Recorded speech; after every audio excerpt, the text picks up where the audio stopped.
bleed green? Are you an ultimate Eagles football fan? Well, you're in the right place. Ready? Right. This is Birds 365, hosted by the new Mac and Mac, Jody McDonald and John McMullen. Here we go. Who collectively have covered and talked about more than 50 plus years of Eagles football. Kick off your day with Birds 365. You'll get debate. We love to argue. You'll get the real story from inside the locker room. And you'll hear from some of the great football minds from around the region. You're about to become an Eagles insider. Get in the game. Join Jody Mack and Johnny Mack and join the football community that flocks to Birds 365. Birds 365 starts right now. Welcome to the NFL. Let's go. Let's go. Go.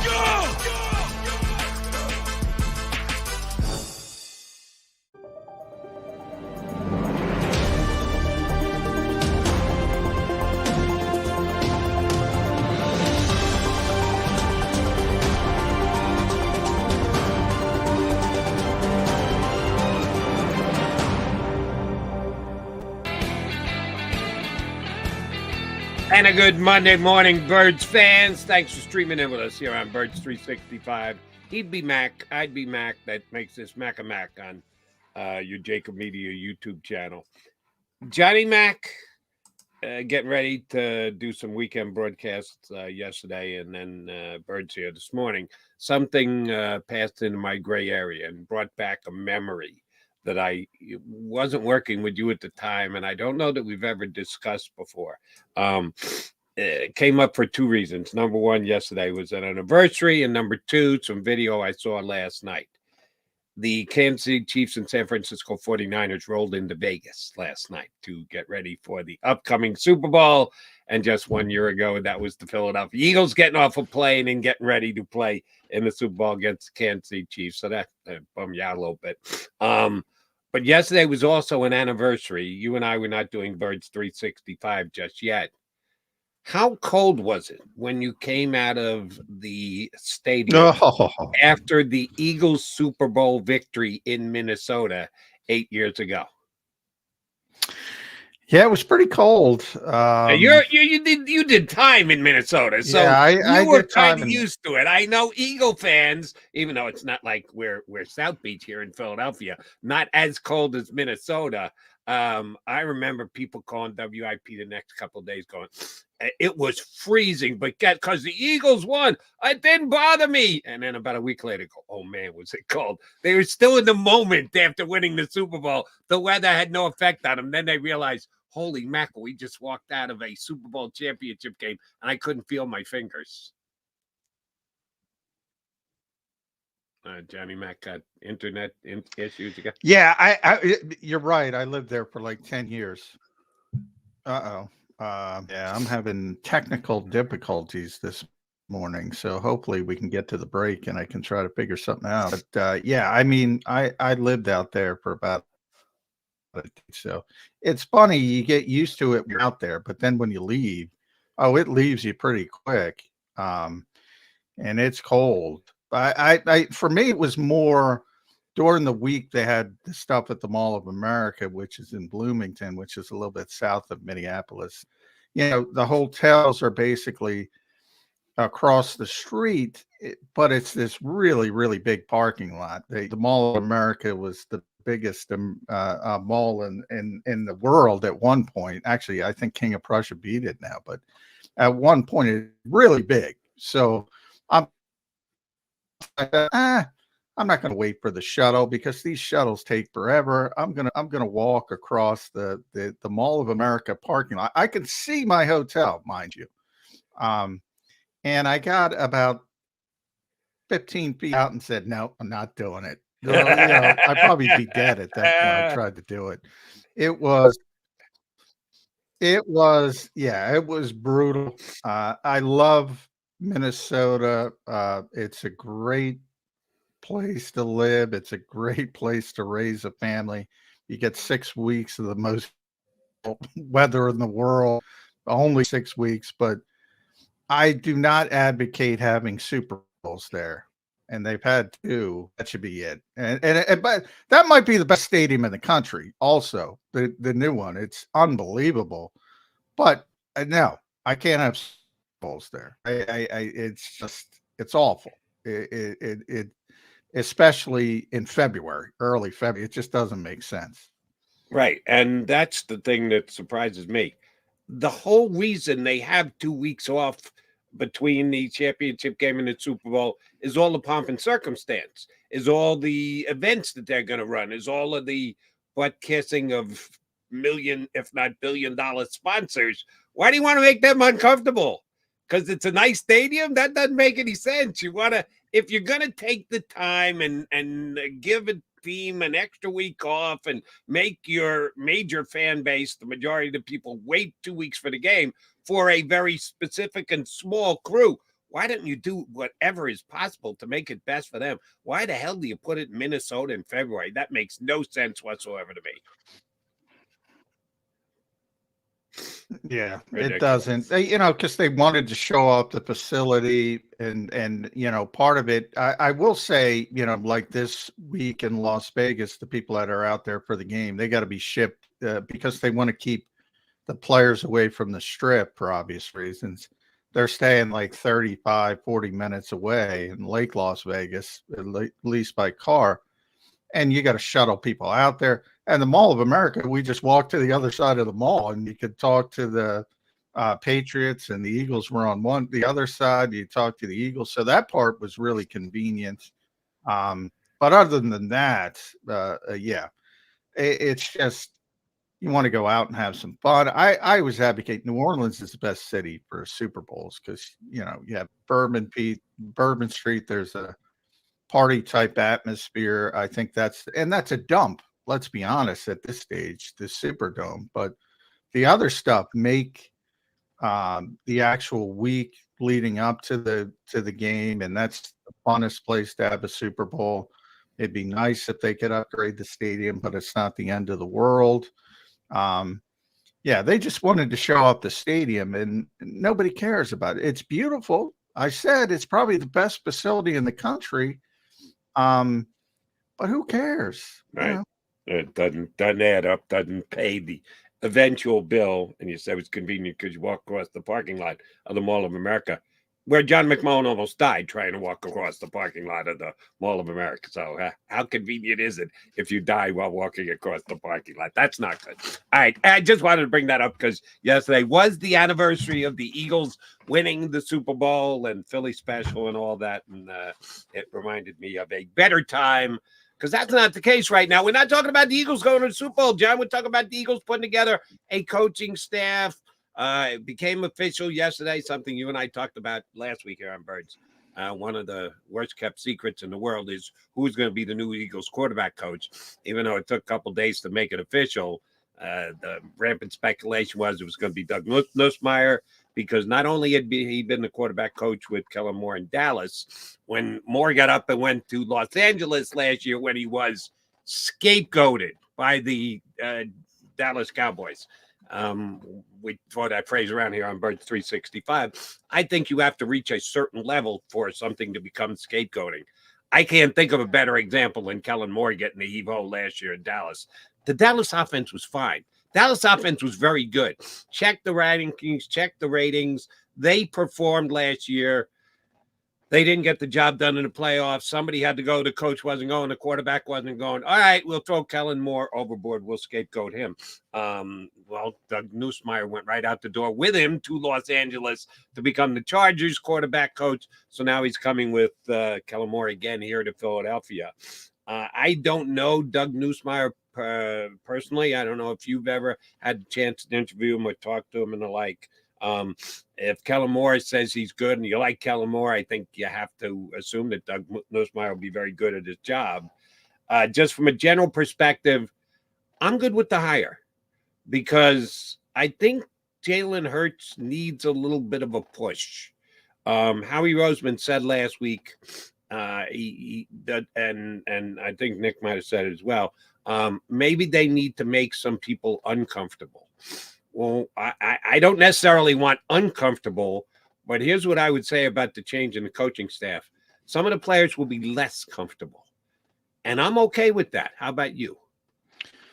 Well, that's the thought process, certainly. I mean, that's the word I keep hearing. Guys got too comfortable, from the head coach on down, certain people, and you have a ton of success, and that is a little bit of human nature. So to create, more on edge environment where there's more of a sense of urgency, perhaps that could be a good thing. It all depends how it works out.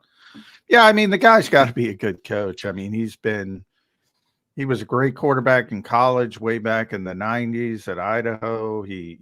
So he knows how to play the position he's played the position. He's coached everywhere, college level, high level programs too. Alabama, Michigan, Florida, et cetera, et cetera. Michigan State's in there. I think Washington's in there. Offensive coordinator, quarterbacks coach, and here at the pro level, it's been Dak Prescott, Justin Herbert are pretty good. So, to me, I always say it's the pendulum theory. So they had inexperience and now they're going to experience. And that's sort of how it works. Why didn't it work? Well, we had a first-time play caller. We had a first-time quarterback coach. Now you got a guy who's been coaching quarterback since Vic Fangio was in diapers. I'm joking. He's younger than Vic, but he's been coaching quarterbacks a long time. So I think it's that when everybody does it, not just the Eagles. I'm not picking on the Eagles. When one thing doesn't work, the pendulum goes back and you try the other thing. Will it work? We'll see.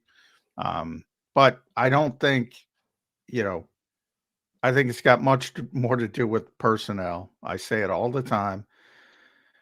Coaches are important. I'm not trying to say they're not important. They're more important than football, than any other professional sport. But at the end of the day, if you don't have players, you can't win. And most of it goes on the shoulders of Jalen Hurts.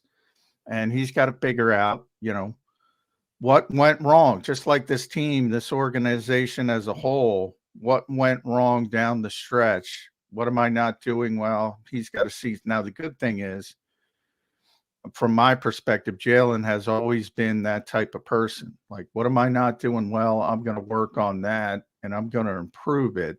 But yeah, he's not a magician. He doesn't magically wave a wand, nor did Alex Tanney in a negative fashion magically wave a wand and turn Jalen Hurts from runner-up MVP candidate to a guy who didn't look very good down the stretch, let's be honest, of the season. So I think he's a good coach. I think Kellen Moore's a good coach. I think Brian Johnson's a good coach. So sometimes you need change.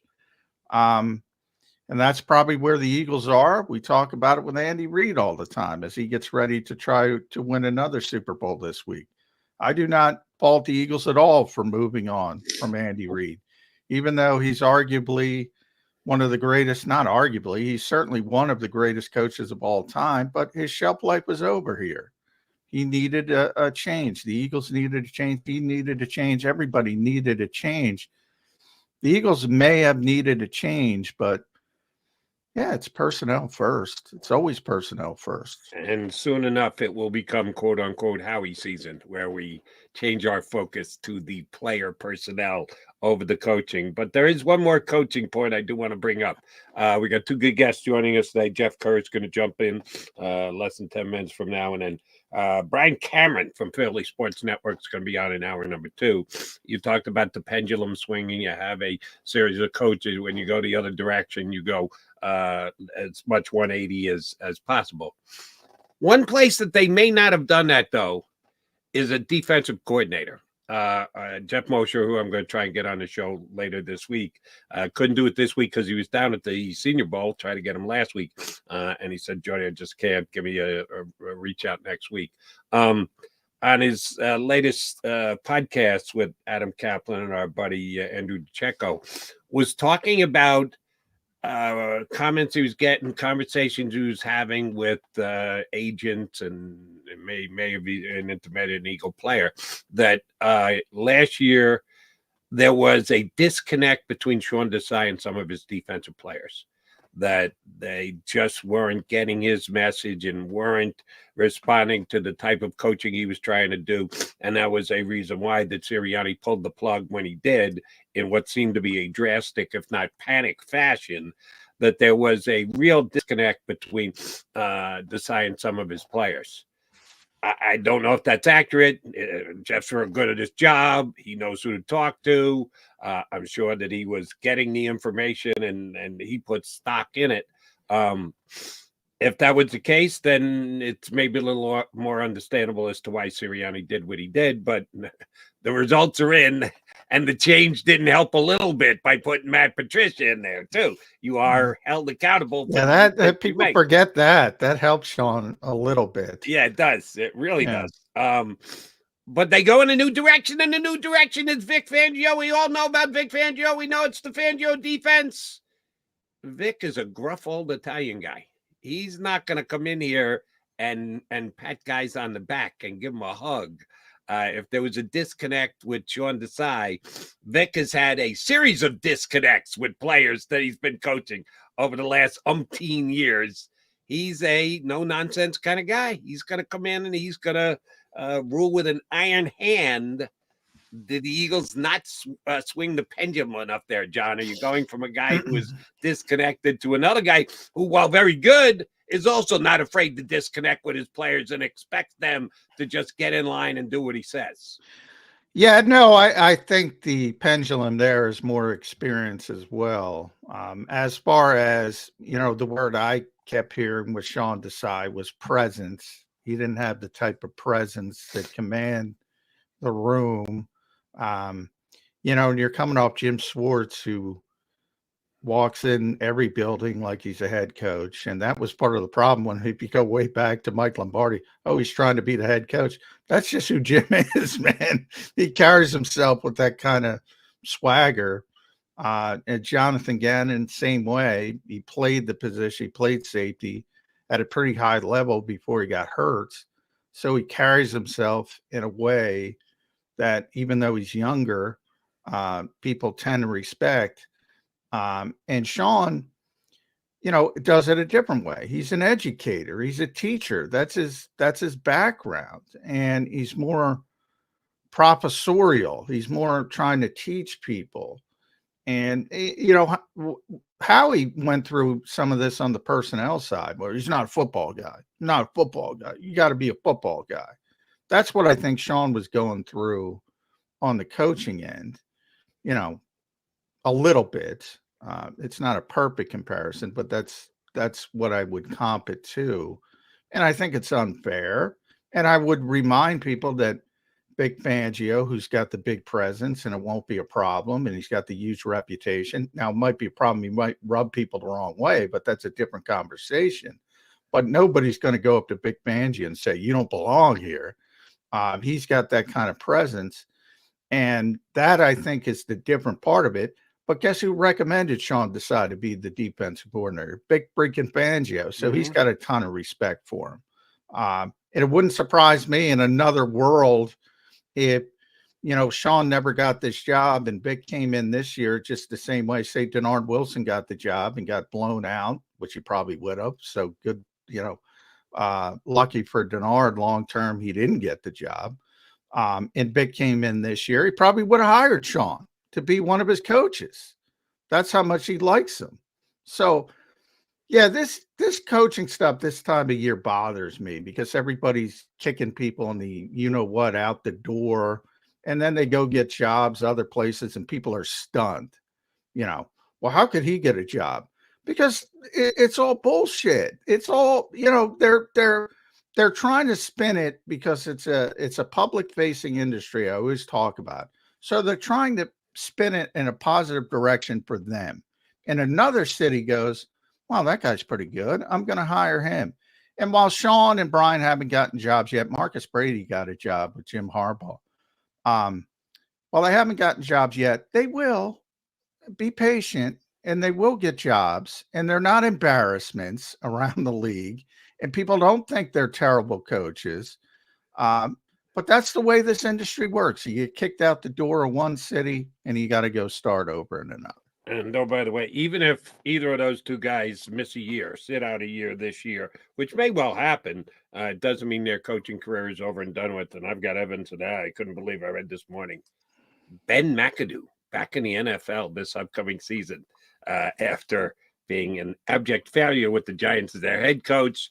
Then he got a offensive coordinator position in Carolina. Their offense stunk when he was there. He was out of the league in 2023. He's back in 2024. Going to go work for the Patriots and Gerard Morrow. I thought that there was a good chance we were not going to see Ben McAdoo, who was almost hired. People forget this, as the head coach of the Philadelphia Eagles, had to turn around on the New Jersey Turnpike to go back to become the head coach of the New York Giants.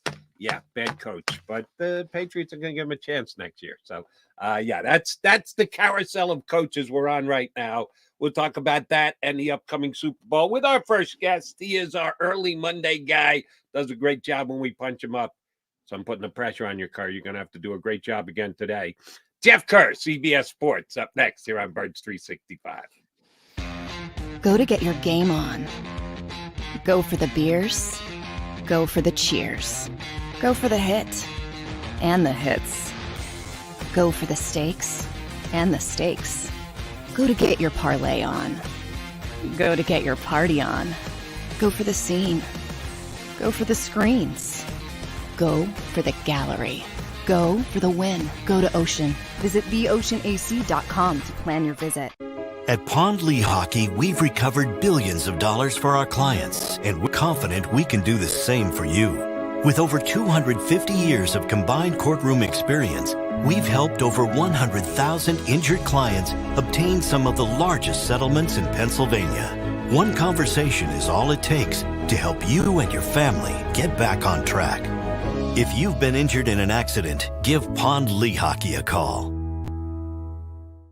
They're carving them up and good play calling along the way. First and goal at the 6.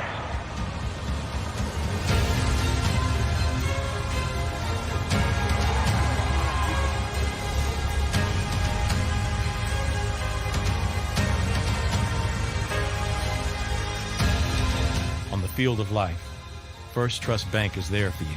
Champions on 3. 1, 2, 3. Because Philadelphia dreams deserve a Philadelphia bank.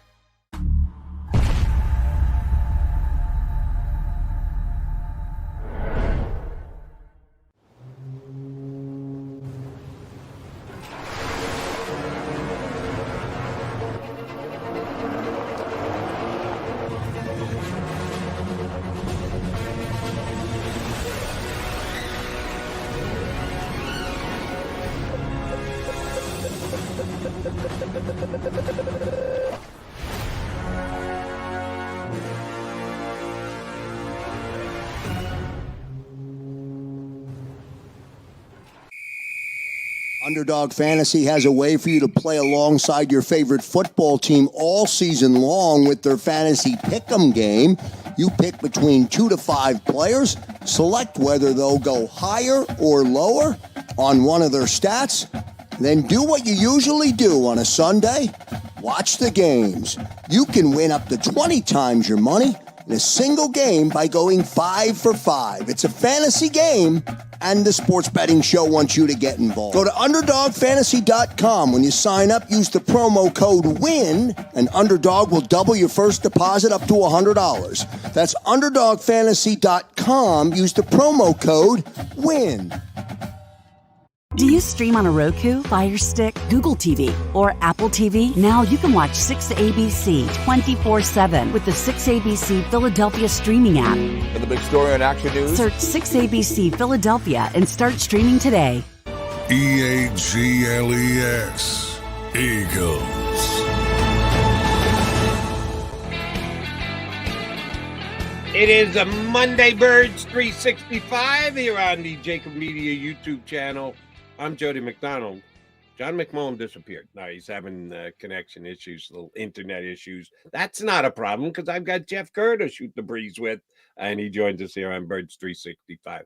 All right, Jeff Kerr, how much in front of your TV were you from 3 o'clock to 6 o'clock last night, riveted to the NFL Pro Bowl?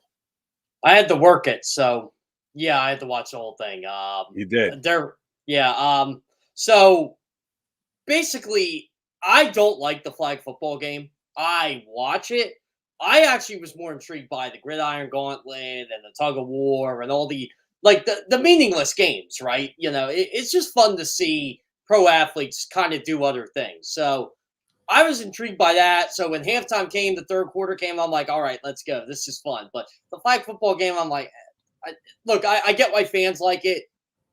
I'm just not into it. 55,000 yesterday in the stadium in Orlando. It's crazy. You know what? And it's a good thing for the league because it looks like they had something that hits with the Pro Bowl now. And I think fans can relate to that. You put in another market, Jody, like a market that doesn't have a team, I think you're going to get that. Enthused was how I would describe the fans there yesterday. More power to them. All right. So I watched all this stupid stuff too, including Thursday night because I was out to dinner and they had it on the TV in the bar that I was at. What was the dumbest skills competition that they had over Thursday into Sunday at the Pro Bowl?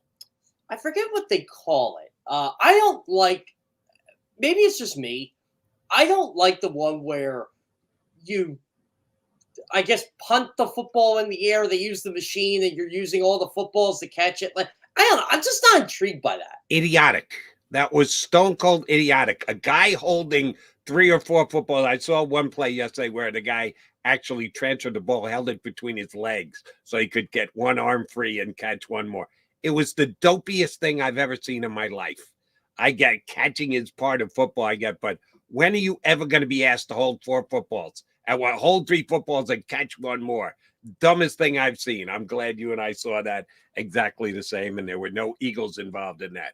Eagles in general in the Pro Bowl, get the job done. Jalen Hurts played some in the flag game. The big guys did well in the competition and the tug of war and stuff like that. Eagles handled their business well in Orlando this weekend.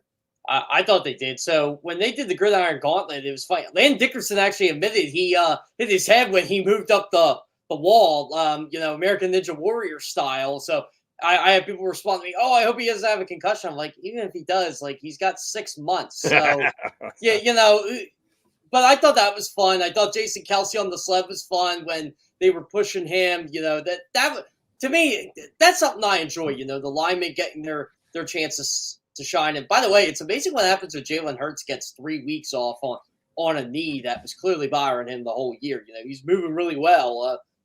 Again, you're playing flag football. It's not you don't have pads on, but you get 3 weeks off of anything when you have an injured part of your body. It's going to feel better. Except one thing, and Johnny Mac's back with us about his knee. I mentioned this in the first segment of the show. Yesterday was the anniversary of the Eagles Super Bowl win 8 years ago. And the play that comes immediately to mind is always the Philly special. Jalen Hurts is a pass receiver. He had one attempt to catch. I've got more rise than Jalen Hurts had on that play. And I can't jump anymore. I'm 60-something. I can't get up anymore. My hops are gone. So are Jalen Hurts's. No worry about the knee on that one. That was not a good pass catch attempt by Jalen Hurts. I think that was more of a business decision. It's like, you okay, think so? He thought better of trying to jump up and catch that ball. Yeah, I think so. It's like I ain't going full extent for this. No, not doing it. Yeah, I'm back, hopefully, for a little bit more, but I'm having technical difficulties this morning, Jeb, so hopefully it holds. But, yeah, Pro Bowl, oof, I just, I've advocated for many years, get rid of the game. Now they have gotten rid of the game, but they kept around this nonsense. I'm like, just keep the honor, get rid of it all. And hell, move up the Super Bowl a week. I think that would be great. Oh, I would love that. Yeah, that's not happening. You know it. I know it. Everybody knows I know. it. I know Never it's going not back happening. to the next week. Well, yeah. I mean, Jason Kelsey getting to go down there, have fun with his kids. That's good stuff. And I do think it is. I always tell Jody All-Star game. As I grew older, I didn't like him, and for years I couldn't figure out. I loved him when I was young, and I really looked forward to him. And I said, boy, man, I am becoming jaded, which I probably am. And I said, why don't I like All-Star games? Because I hate them. And it was like, they're for kids. So that's what it is. And the kids are having fun. So that part of it's good, but I wouldn't get too wrapped up in it. It's the only thing. The NFL, if you look at the TV ratings, what are they? 48 of the top 50 shows. The only thing that doesn't draw is the Pro Bowl. It literally doesn't draw. It's better than most things. Oh, Yeah. I'll tell It's you, still the John, top I'll sporting tell event you- of the weekend, too. I'll tell you, literally, it will be the #1 show at the time zone. No. But like the baseball all-star game, the basketball all-star game will draw higher than the Pro Bowl, which is astonishing. Well, I'll take the basketball. I'll take the Pro Bowl over the basketball. Baseball still has some draw, but not NBA and surely not NHL. NHL. No, NHL, no. I haven't checked the NBA recently. It may have fallen off a cliff, as most of TV is. I know baseball's still ahead of it, but John, even baseball alone, that's astonishing because nothing beats the NFL. But that's how bad the Pro Bowl is. Yeah. You know what drives me nuts about these All-Star games now and again? Maybe it's because I liked them when I was a kid, but I just felt, and I watch old All-Star games, I'll flip on YouTube, I'll put on old NBA All-Star games, old Pro Bowls and stuff. They go harder in those games. Well, yeah. And I don't know if it's a generational thing, but the NBA All-Star game it's a circus. It literally is a circus. There's no basketball involved. It's not even fun. The player draft is the stupidest thing that ever happened in All-Star game. Don't even get me started. At least play Eastern Conference versus Western Conference. Don't even start with teams. See, I like the draft. I think that adds a little suspense. I'm waiting for that uncomfortable moment. Like last year, they kept passing on the Joker, and he's the two-time defending MVP who's sitting there and they're picking everybody else before him. He selected himself to make himself the next to last pick. Yeah, you know what? You know why they do that? That was Because great. That was great television. You know why they can't? You know why no one picks him? Because they know he can't play defense when it matters. Paul Reed showed that. You're gonna get on the joke. But I'll tell you what, he plays at least certain. But the reason to your point about the baseball and basketball game, and even when they played the actual Pro Bowl, football is not a game that lends itself to an all-star format because you can go out and get hurt. And nobody wants to go out. Now, you can, obviously, Joel Embiid proves you can get hurt in basketball. You can get hurt in baseball. But let's be honest, much less risk. So guys get out there and, you can't play football in an all-star environment or you're going to get hurt. So it looks like what it used to look like. You know who had a great format for a couple of years and then they ditched it this year? Hockey. They had the divisional formats. You had the 4 divisions play as all-stars, and you did a 3-on-3 tournament, and the winning team got a lot of money. And there was like divisional pride, and these guys acted like they did win the Stanley Cup when they won. Then they went back to the player draft. It's stupid. Now, I would say, and I don't know where you guys are. We're off on an all-star tangent. But the worst rule, in my opinion, in the history of sports was when they gave the winner of the all-star game in baseball home field advantage in the World Series. I mean, you play 162 games. You could be 10, 15 games ahead of number 2. You have some, that rarely happens, and it doesn't matter because the other guy on some goofball team that has nothing to do with you gave up a run in the 9th inning. It was the dumbest rule in the history of sports. The Phillies did not have home field advantage in the 2008 World Series because Brad Lidge came in the game in the 16th inning and blew the game. It was a tie game. Brad Lidge blew it. Well, so at least it was Brad Lidge. Yeah, at least it was Brad Lidge. Yeah. Usually it's somebody else from somebody that has nothing to do with you. At least that had something to do with the Phillies. You know what drove me nuts when they changed it, John? So one of the best All-Star games I ever saw was that 2002 All-Star game. Everybody remembers Torrey Hunter robbing Barry Bonds and, in the first thing of that game and all that. And then they had a tie and Bud Selig was embarrassed. I'm like, this is a great game. It was 9-9, 11 innings. Yeah. Like, who cares if it was a tie? It's an exhibition game. Yeah. I understood when they did it at the time. The All-Star game was plummeting backwards. And like with everything in sports and certainly life, dollars talk, everything else walks. The TV partners were twisting Bud Selig's back and said, you got to do something to make the All-Star. We're paying you a lot of money to broadcast the All-Star game, and we're doing diddly squat for ratings. So he implemented it. He kept it around a couple extra years, which he didn't need to do. But for 1 year, it would have been fine. It would have been different than go back to doing it the way you did it. So like with a lot of things, Bud's still like a little slow to act. But his overall decision to begin with was all money driven. I can guarantee you that. All right.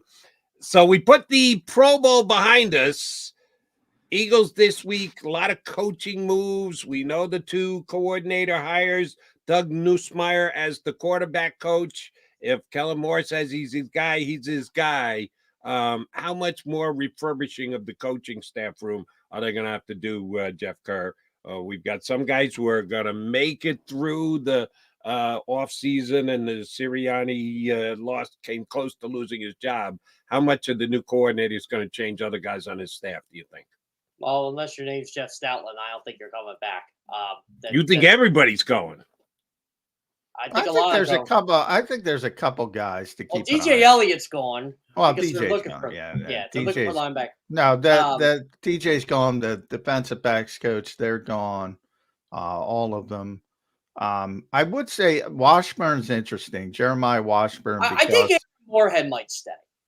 Yeah, Moorhead. Well, Devontae Smith was talking about him like he was still here. So to me, that seems like they're looking for somebody else. But if they don't get somebody else, maybe he comes back. That seems to be what they're doing with Aaron. Jason Michael's interesting to me because he's very close to Nick Sirianni, the tight ends coach. Kevin Patullo, obviously. Yeah, Kevin's staying. Jamal Singleton is interesting too. He's the assistant head coach, running backs coach. So a couple guys have a chance to stay. But if Kellen Moore comes in and says, I got a running backs coach, well, see you later. Yeah. So I think it's one of those things where one of the things, like everybody, as you know, Jeff, in the NFL knew Doug Nussmeier was coming. So what was the holdup? The holdup was he was under contract with the Chargers. So until Jim Harbaugh made the decision, they wanted to keep him around in limbo and say, well, in case we need him, we have him. So when Harbaugh indicated, nope, I'm going to go in a different direction, which ironically will include Marcus Brady of the Eagles, all of a sudden you get Doug Nussmeier. So that's sort of the untawdry world of NFL coaching. It's the same thing with Eric Bieniemy. Until last night, Eric Bieniemy was under contract with the Washington Commanders, and now that they hired Cliff Kingsbury, Eric Bieniemy is officially on the market, and I heard there are teams calling for him already. So, let me ask you about Cliff Kingsbury. John and I discussed him last week. It was after we had you on Monday. What's the fascination? I don't get it. Cliff Kingsbury was, I remember him, I was at the one game he played as a Jet quarterback. He was on the Jets for a while. That's why you hold it against you don't like Cliff Kingsbury. There it is. It all makes sense. It has nothing to do with my evaluation of him as a coach, but I just don't get the fascination. He was a guy who put up some offensive numbers, didn't necessarily win football games on the collegiate level, and then the Cardinals hire him because the new general manager wants to go with a complete air raid offense, so they moved to Kyler Murray as the first pick of the draft. I know they got off to a good start one year under him, 8-0, and then finished, I think, 10-7 or something ridiculously bad. As good as they were in the first half, they were almost as bad in the second half. Couple teams competing for his position, even after he takes a sabbatical and comes back and holds Caleb Williams' hand this year. And by the way, Caleb Williams, not as good this year as he was the previous year. No, I was Kingsbury comes in and he goes backwards. Oh, yeah, let's grab him as our offensive coordinator. Why is everybody fawning over Cliff Kingsbury, including the Philadelphia Eagles, who certainly talked to him? I don't see it. Do you, Jeff Kerr? Can I just say this about Caleb Williams? I love his talent. I hate his attitude. I just hate his attitude toward everything. Oh, well, I want to pick where I get to go. Dude, you're not that good. I hate it when Eli Manning did it too, by the way. Like, I don't care. Oh, yeah. I don't care how good you are.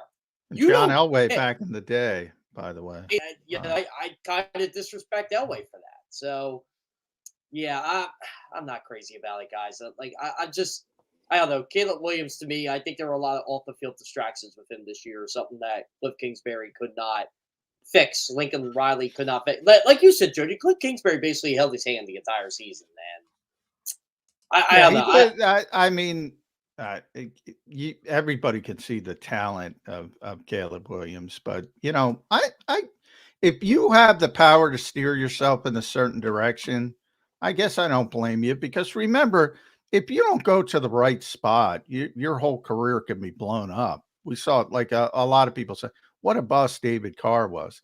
Well, yeah, he was. Would he have been if he wasn't getting sacked 75 times with the worst offensive line in the history of football? Counterpoint, the coach in me always says, well, if you're that good, you'd be able to fix the problem. Well, I don't think David Carr was a good quarterback. Even with his bad offensive line playing on an expansion team, I just don't think he ever got any better. In the case of Kingsbury, to Jody's point, I mean, yeah, he was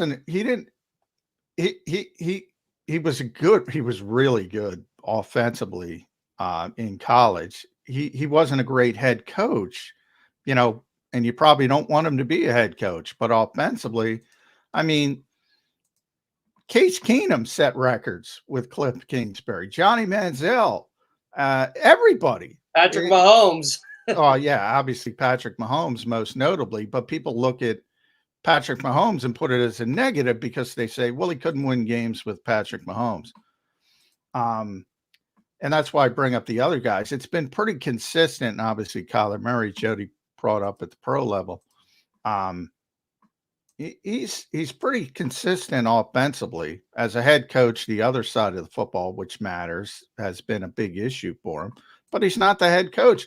If the Eagles would have hired Cliff Kingsbury, we talked about it, Jody, I would have been fine with that. Yeah, I would have been that would have been fine for me. He was the guy I didn't want, but I would have been 50-50 on the hire because he is innovative. I'll give him that. That definitely would have been the change of pace. I think it's going to be interesting in the NFC East because you have all this incestuous stuff going on. Dallas, with losing Dan Quinn to Washington, and now Joe Witt going to Washington. You had, even the guys who didn't get jobs. Giants interviewed Denard Wilson. Eagles interviewed Cliff Kingsbury. Washington hires him. It's weird. It's weird. Everybody is replacing somebody significant coaching-wise in the NFC East. Yeah. It's very weird. From an Eagle perspective, be thankful, Birds fans. I have no fear of Cliff Kingsbury and his creative offense coming in here with Washington. First of all, we don't even know who the quarterback is, unless, of course, we ask Ed Kratz will be on with us tomorrow, who will once again go to bat for Sam Howell. I think he's going. Yeah, I think he's going against Sam. Yeah. It will not be Sam Howell. You think they're going to use the second pick on the draft on a quarterback? Okay. And they hope it's Caleb Williams. Yeah, they hope it's Caleb. They hope Chicago kind of says, you know what, we're good with Justin Fields. We'll go. Which ain't going to happen. That ain't going to happen either. What do you think the Bears are going to get for Justin Fields? What do you think they're going to get? I think they could get a first for him. It depends on how desperate a team is. Like, what if the Pittsburgh Steelers call him and say, we'll give you a first? You do it, right? I'll tell you where he could end up. It depends on a couple things, but I think he could end up with Vegas. The Raiders have Aiden O'Connell and Jimmy G is out the door there. I would not be surprised if Vegas is the next stop for Justin Fields. Don't know that. No inside information there. Just I think the Ducks seem to line up for me. For him, I like to see Justin Fields with Zach Robinson in Atlanta. I think that would be a good fit. Yeah, well, he's got a ton of talent. I don't know. It's amazing. We talked about coaches. Jody and I were talking about coaches. One of the guys who is a perfect example of, Nathaniel Hackett with Jody's Jets would be one, and these Green Bay, Luke Getsy would be the other one. It's like he's in Las Vegas. I think that alone, Jody, would eliminate Justin Fields from two ways. I don't think Getsy would want him, and I don't think Justin would want Luke Getsy. So I don't know how he fits in Las Vegas.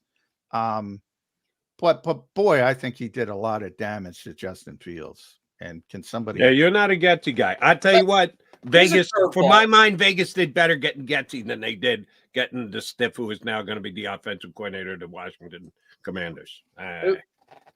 Here's a curveball. What about Seattle? Boy, I think they're still willing to ride the Geno train. Yeah, Geno's They played only well. got 1 year though. Geno train. Why does everybody want to get rid of Geno so quickly? I mean, You know what it is, John? I like Geno, but it's clear the limitations are there. Like you can win football games with him, but is the best you can do 10-7? well, yeah, that's the old adage. Would you rather be, or are we going the NBA route? If you're not a significant Super Bowl contender, do you try to lose on purpose? Unfortunately, I think a lot of people are going in that direction. Too many people, from my standpoint. You know what sucked last year? So when I'm watching the playoffs, I'm watching the wild card round, and I watched a lot of Seahawks games last year. I was so impressed with that team and how they were able to just even make the playoffs. And then, you're hearing Burkhardt. I love Kevin Burkhardt, by the way, but hearing him and Greg Olsen just love the 49ers.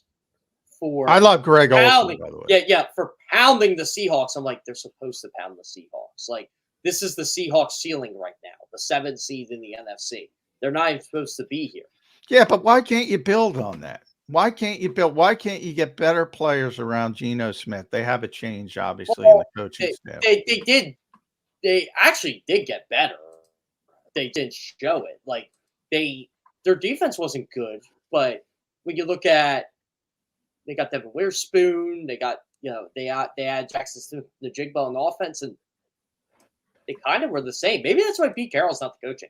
Yeah, Eagle fans are not going to want to hear what you just said, Jeff Kerr. Their defense got worse.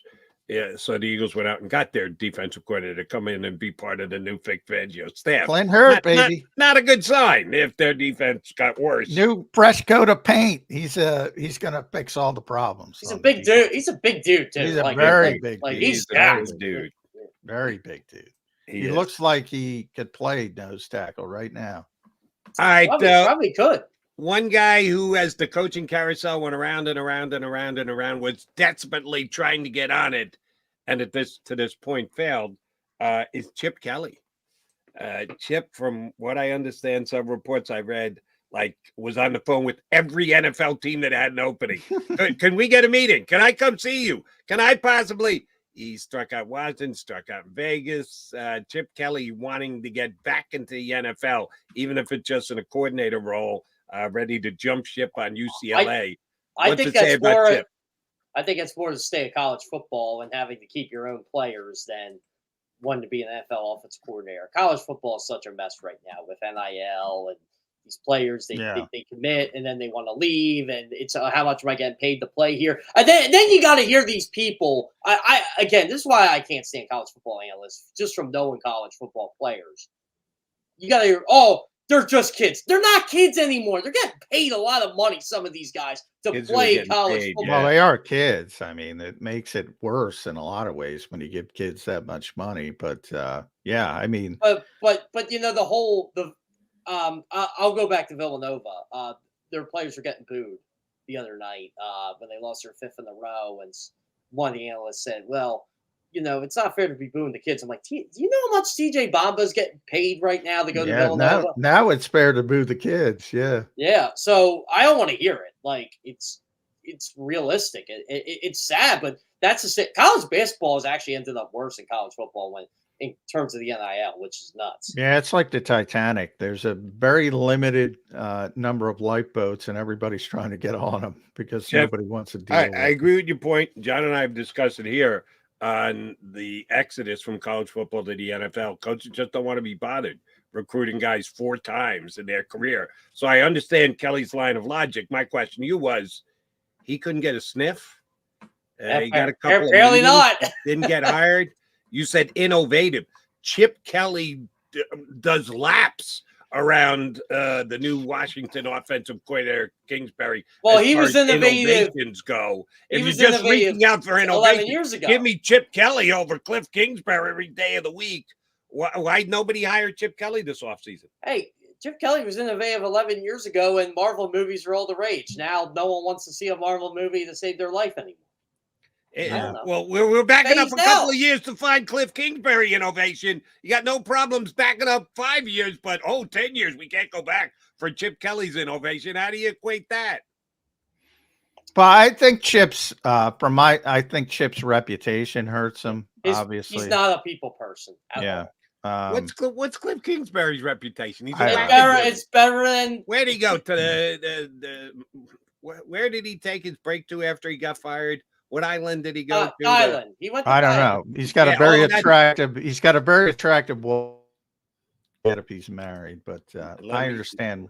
Let me hire a guy who runs to Thailand when he gets fired. Yeah, that's who I want to bring on the mic. Vacation. Jody, where would you go if you got fired? Where would you go? Maui. It's better than Thailand. I'd be going to an island too, but I go to maybe the most beautiful island on the planet. You go where your wife girlfriend tells you to go. That's where you go. But as far as Chip, some of it, dictate terms, not be dictated to. But that's well, you're rare, Jody. Most of us get dictated to. We're willing to admit that. But I will say about that.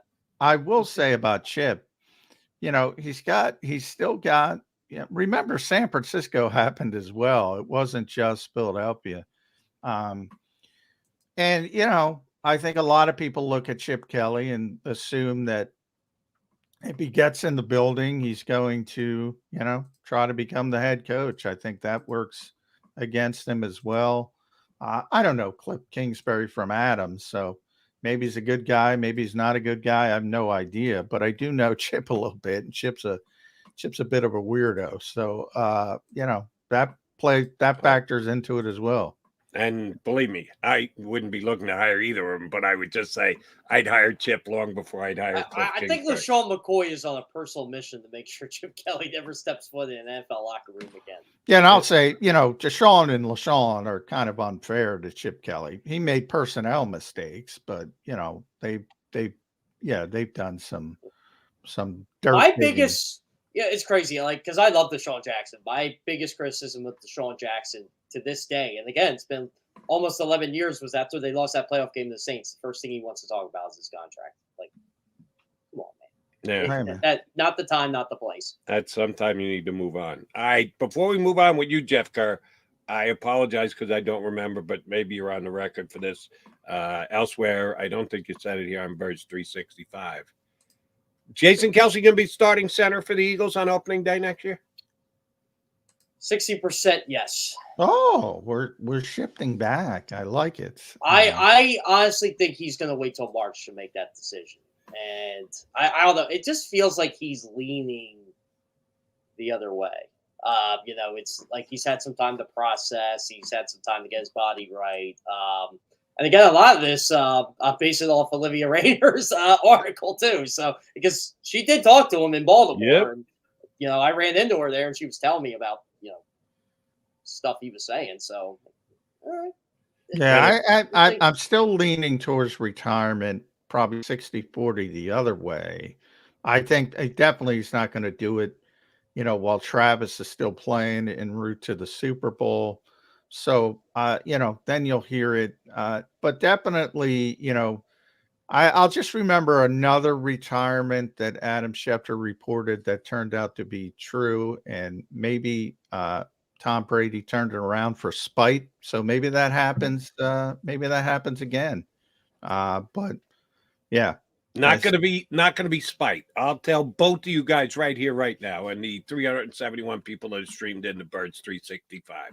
The reason that Jason Kelce will be back with the Philadelphia Eagles as their starting center next year, 2 words. Cafeteria? Nope. That's only one. That's one word. That's one word, yeah. One long word. No, 2 words. Novacare cafeteria. There we go. There you go. No, incorrect. Taylor Swift. Oh, Taylor doing some good. She's a genius, by the way. A marketing genius. Last night at the Grammys, I'm going to win. Let's announce a new album while I'm at it. I'm telling you, she's a genius. She is a genius, and she's going to do the Eagles a very big solid because that New Heights podcast, after Travis either wins or loses the Super Bowl, it's going to be about Travis,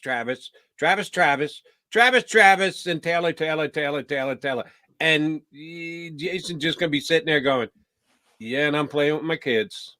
No, I don't think he wants any part of that. He's got to be relevant. He's got to be, if not on a par, at least close to his brother. Otherwise, he becomes the little sidekick. and he's the older brother. He Yeah, doesn't want to be the sidekick. I don't think to that. Travis. I truly think. Yeah, I don't. Think I think he's Jason bothered. has his own life personally. Yeah, Like, I don't think he's bothered. just by from talking to both of them over the years, Travis is definitely the more flamboyant one. Like Jason will still be relevant. Yeah. Whether Yeah. he plays or not. Jason got laughed at by That's that. easy to say when you're both all-pro players. When one guy's But retired, Jason the other was one's still relevant an before all-pro Travis player was. who's dating Taylor Swift. You're not on the same plane anymore. Well, Do you want yeah, to be on the same plane though? you're never getting on that plane, Jody. I mean that's arguably the biggest star in the world that Travis is dating. Unless you want to bring up the WrestleMania headliner from the male side, but yeah, that I mean, what's he going to do? He's not divorcing Kylie. Kylie's beautiful. Well, I mean, then what's he going to do? Here's the difference. Jason playing, Travis playing. All right, Travis is out of him because he's dating Taylor Swift. Jason's retired. Travis is down. That's a big difference. You're in the basement now. You're never catching up to Taylor Swift. By the way, he was, but you want to stay in the same neighborhood. You want to stay on the same zip code, not be miles away.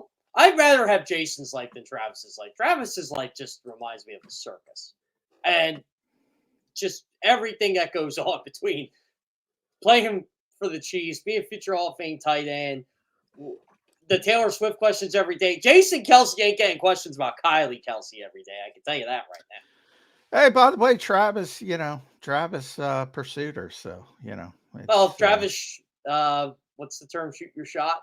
Shot his shot. Man, did he?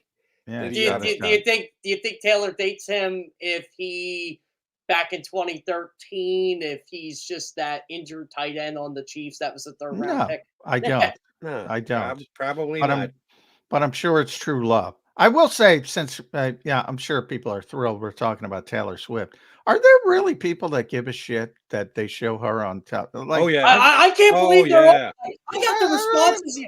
Personally, I think it's awesome for the NFL because you're getting a new legion of fans in there. But heaven forbid it got violate the man code. Jesus Christ. I mean, come on. Who cares? And the New York Times did a great job of breaking it down. The last game, she set her new all-time record. She was on TV for 44 seconds. And she's barely on. 3.5-hour game, the most she's ever. If you go back to the first time she was shown when she started dating Travis, started showing up at game, her average time is 24 seconds. But last game, she went all the way to 44 seconds, and some people are losing their mind over how dare she interlope on the National Football League. It's not like she stole out the camera. Out there. It's not like she stole out the camera. That's the thing. She never does that. So I don't really care. I think it's cool when they show her. It's like, oh, cool. Like the biggest female in the world, the biggest pop star in the world is at an NFL game cheering on an NFL team and an NFL player. I think it's awesome. Oh, well, I didn't even get it with, Patrick Mahomes gets a lot of crap for his wife cheering for him. Like, why wouldn't she? Why? Was she supposed to boo him? Yeah, I don't understand. And she's Sometimes having I a don't good time. understand. She's not the one who gets it. So who would we say was the most famous couple before Travis and Taylor in sports? That's a good question. David Beckham and and Posh Spice. Yeah. If you want to go really old school, probably bigger. Mickey Mantle and Marilyn? Joe DiMaggio. Joe DiMaggio and Marilyn Monroe. Yeah, that was big. Marilyn Monroe was. I found out more information I need to know about Andre Rison and Left Eye Lopez. I cannot share on this show. Okay, all right, yeah, we'll keep that. That's what happens when you have a couple beers with Andre Rison. All right, Kerr. We won't get you on again until next Monday. The Super Bowl will have been played by then. Certainly, people need to stay on top of your opinion on CBSSports.com. But as of right now, what way you leaning in the Super Bowl? I actually had to make my pick last Monday, and I picked the Chiefs. I got an article today about Travis Kelce's transformation. Was he laying low for the postseason? I'm like, no, this is just what he does in the postseason. He's like one of the greatest postseason players ever. I just think you're in the bag for Taylor Swift. So you were always going to pick the Chiefs no matter what. Why? Because we're both from Berks County? Yeah, exactly. Yeah. Exactly. Well, Taylor You're Swift the was second. You're the second most famous person from Berks County, I think. No, After you're on the new high spot. no.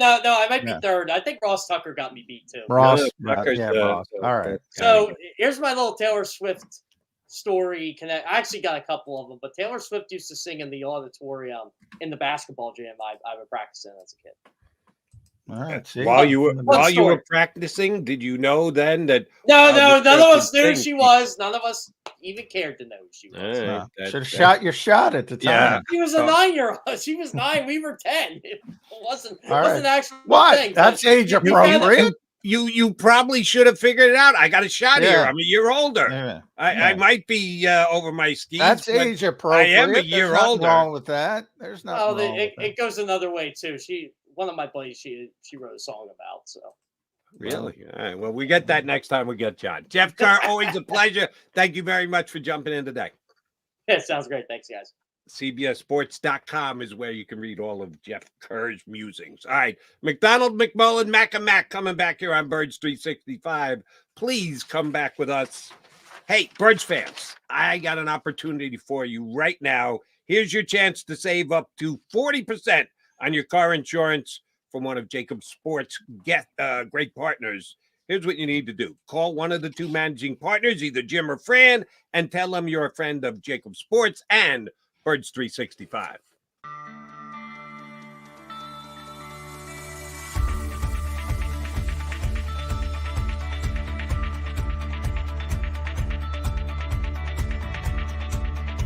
Hi, I'm Jim Muehlbronner, Managing Partner at Del Val Insurance Group.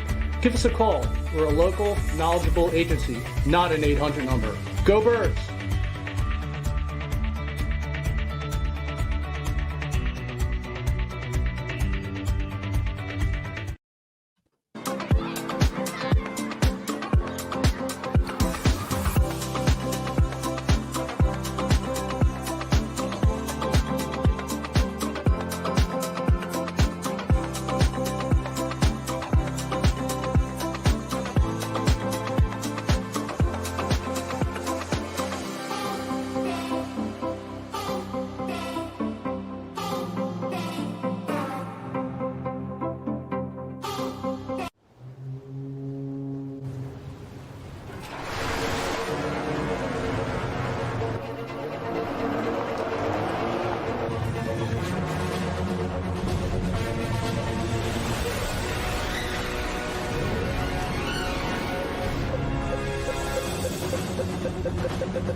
Any professional sports coach will tell you there's no substitution for preparation. At Malamut & Associates, that is a tenet by which we live. We prepare from day one for victory. Anything less is not acceptable. Go passionately. Go fearlessly. Go confidently. Go Birds! Go confidently towards your goals with First Trust, Philly's hometown bank for nearly 90 years, and the official bank of the Philadelphia Eagles. We're focused on getting you over the goal line. So go with conviction, go with trust, Go Birds! and go forward with us by your side. First Trust Bank, the official bank of Philadelphia dreams. Oh, and go Birds. Underdog Fantasy has a way for you to play alongside your favorite football team all season long with their fantasy pick'em game. You pick between 2 to 5 players, select whether they'll go higher or lower on one of their stats, then do what you usually do on a Sunday. Watch the games. You can win up to 20 times your money in a single game by going 5 for 5. It's a fantasy game, and the sports betting show wants you to get involved. Go to UnderdogFantasy.com. When you sign up, use the promo code WIN, and Underdog will double your first deposit up to $100. That's UnderdogFantasy.com. Use the promo code WIN.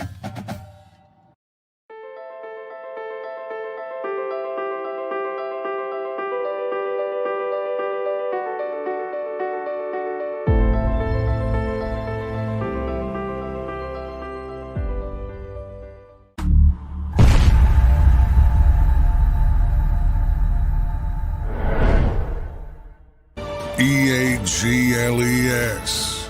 Eagles.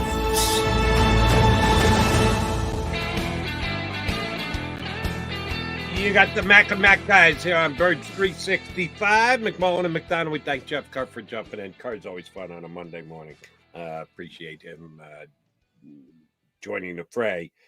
Brian Cameron from Philly Sports Network, we've had on previously, does a nice job.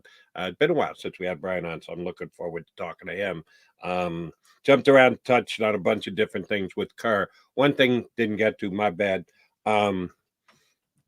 This time of year, people start to look at, if not the player movements that a team can make. Everyone but the Chiefs and the 49ers have already turned the page, started to look forward to next year because of all the coaching moves that are coming down. People are focused on that. The other thing you got to keep an eye on, John, is, and it'll be a non-movement for several weeks until we get to the NFL new year, is cap room. I did see a couple articles on who's got the most cap room, who's got the least cap room. The friggin' Saints are like $70 million over the cap. They always over the cap heading into next year. Now, you got to redo contracts. You got to cut guys. It's not like, oh, my God, they're going to throw them out of the National Football League because they've broken the rules. They'll get it together. They may pay a price for it, but they'll get it together. Eagles are $20 million under, which is, I think I saw 18th best, 18th most at this time, because nobody can do anything at this time. All rosters are frozen. You can't make any moves. It kind of stands out like a sore thumb as to where you're at. How much a difference does it make where you are on the cap scale at this stage? Is this something that we can either say the Eagles are in good shape, they're in bad shape, they're in middle of the road shape? Being 20 under and 18th in the NFL in cap space, what does that mean during this downtime? It doesn't mean much. I mean, you can manipulate the cap a lot of ways, and we've seen that with Howie over the years. And certainly the Eagles can create significant space by doing a number of different things, whether we talked about Jason Kelsey, if he retires, Fletcher Cox, if he retires, you can move on from Kevin Byard, creates a pretty significant cap saving. You can extend people. Hassan Reddick, for instance.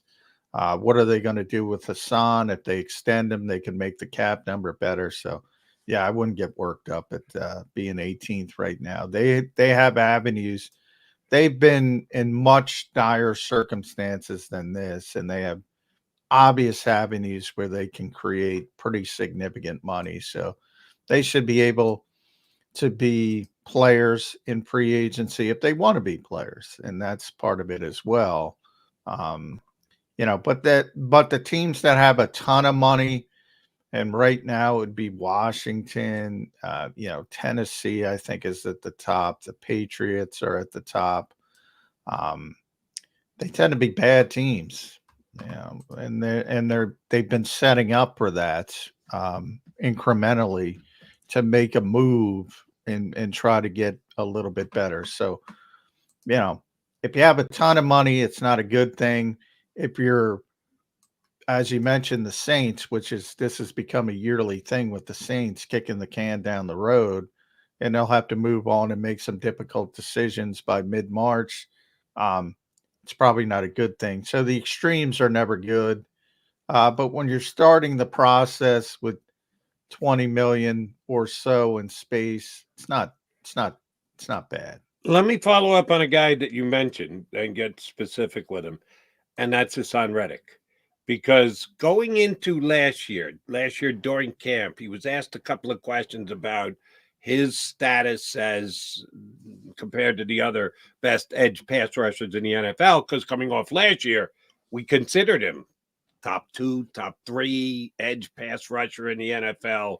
And Bosa got paid and a bunch of other guys got paid. And all of a sudden, it looked like he was woefully underpaid in comparison to what he was doing on the field and his production. And he didn't necessarily throw cold water on the, hey, don't you want to get paid conversation too? He didn't hammer it. He didn't threaten to walk out of camp or anything like that, but he either no commented it or kind of hinted at, yeah, you bet your bottom dollar I want to renegotiate my contract, and I wouldn't mind doing it right now. The Eagles didn't, and that was certainly their choice and their prerogative if they so desired. He had the season he had this year, which was certainly a come down from what he had done the previous year. Not a bad season. I'm not going to say what the hell happened to Hassan Reddick. I think there were other bigger issues like the overall defensive system and the coordinators that were in place and dropping him back into pass coverage, which, oh, by the way, Vic Fangio may do too, because Fangio's not afraid to use his off-ball linebackers, his edge line. Yeah, that's an insane narrative, by the way, that no edge rushers drop in a cup. It's happened since Dom Capers brought the zone blitz into the NFL 25 years ago, whatever it was. I don't know why people lose their minds with that. It happens all the time in every city. And for some reason, oh, you dropped Hassan Reddick 7 times in the coverage. He's playing 60 snaps. It's not a big deal.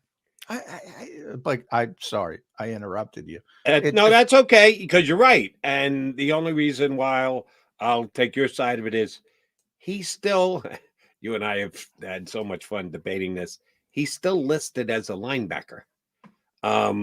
We don't look at him as a linebacker. He doesn't look like a linebacker to us. The majority of the time, he doesn't play like a linebacker coming forward. He's much closer to the line of scrimmage, if not hand in the dirt, than you would think of as an outside linebacker. But he's still listed as a linebacker. And guess what? Linebackers have to drop in coverage. That's part of the position. I've been following football for 50 years. Yes, linebackers have to cover people in pass coverage. So you're right. People lose their mind too much about it. But back to Hassan and his contract situation. He wanted to redo it this year heading into the season. Didn't get done. Played it out. Didn't have as productive. If we use the word regressed about Jalen Hurts, it's easier to judge a quarterback than it is an edge player. But I think it's fair to say Hassan Reddick regressed some this year. May have been other reasons for it. Is that a potential contentious renegotiation for the Eagles this year with Hassan Reddick? Well, I think it's a difficult decision for the Eagles, but not because of the contentious nature of it. It's just where Hassan is in his career.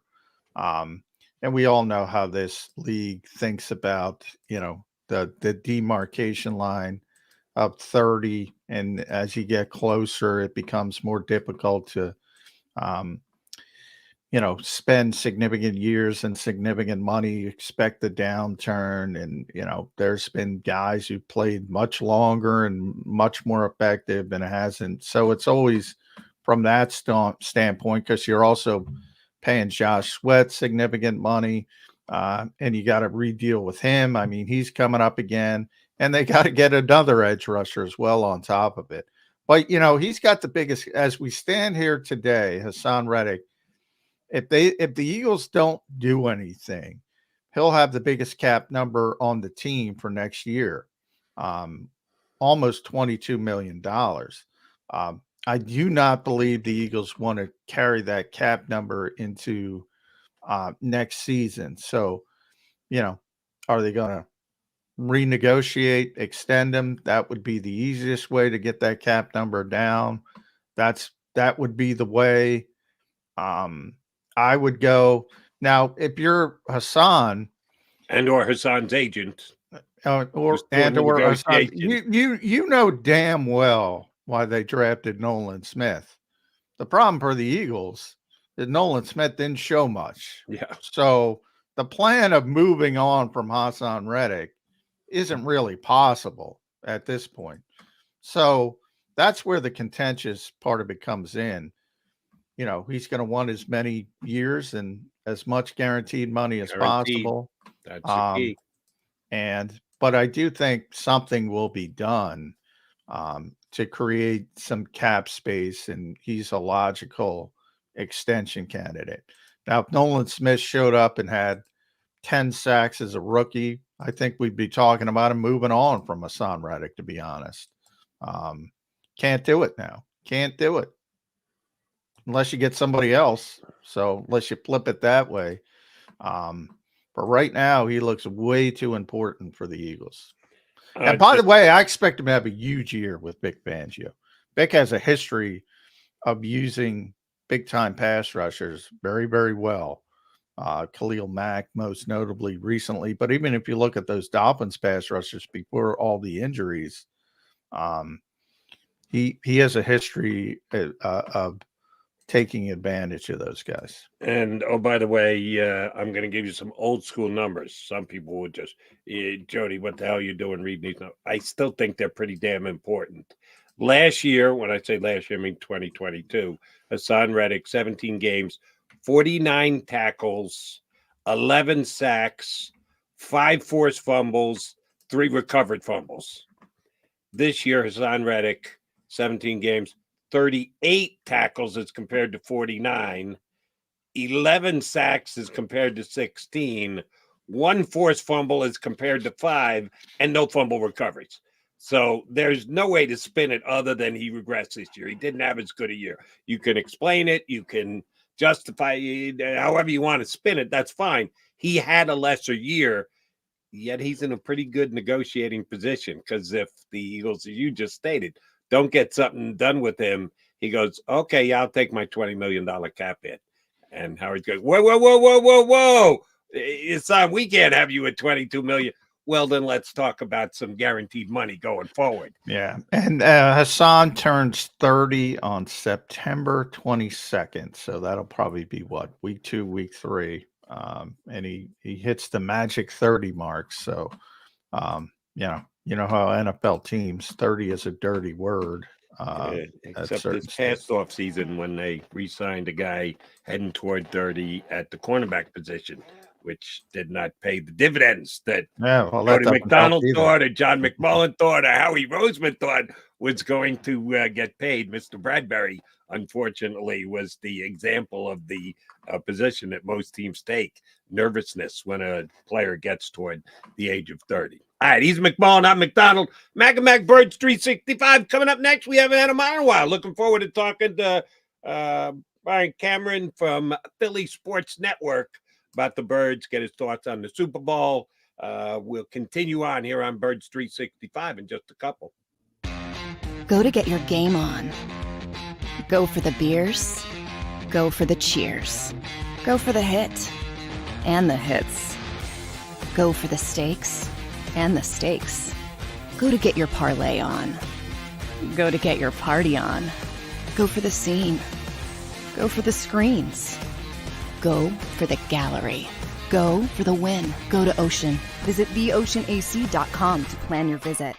At Pond Lehocky, we've recovered billions of dollars for our clients, and we're confident we can do the same for you. With over 250 years of combined courtroom experience, we've helped over 100,000 injured clients obtain some of the largest settlements in Pennsylvania. One conversation is all it takes to help you and your family get back on track. If you've been injured in an accident, give Pond Lehocky a call. They're carving them up and good play calling along the way. First and goal at the 6.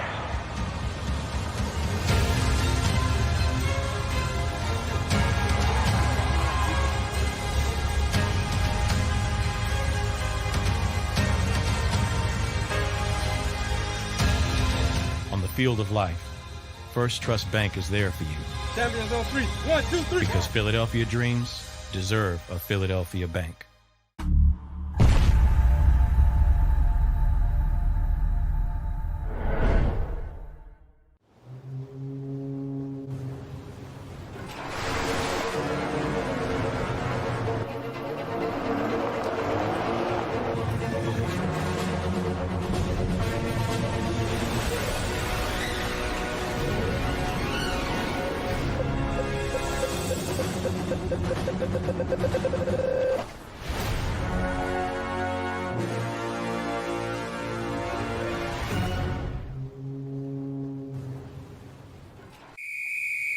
Underdog Fantasy has a way for you to play alongside your favorite football team all season long with their fantasy pick'em game.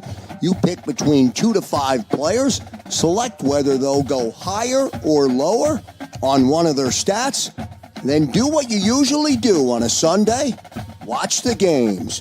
You can win up to 20 times your money in a single game by going 5 for 5. It's a fantasy game, and the Sports Betting Show wants you to get involved. Go to UnderdogFantasy.com. When you sign up, use the promo code WIN, and Underdog will double your first deposit up to $100. That's UnderdogFantasy.com. Use the promo code WIN. Do you stream on a Roku, Fire Stick, Google TV, or Apple TV? Now you can watch 6ABC 24/7 with the 6ABC Philadelphia streaming app. And the big story on Action News? Search 6ABC Philadelphia and start streaming today. EAGLES. Eagles.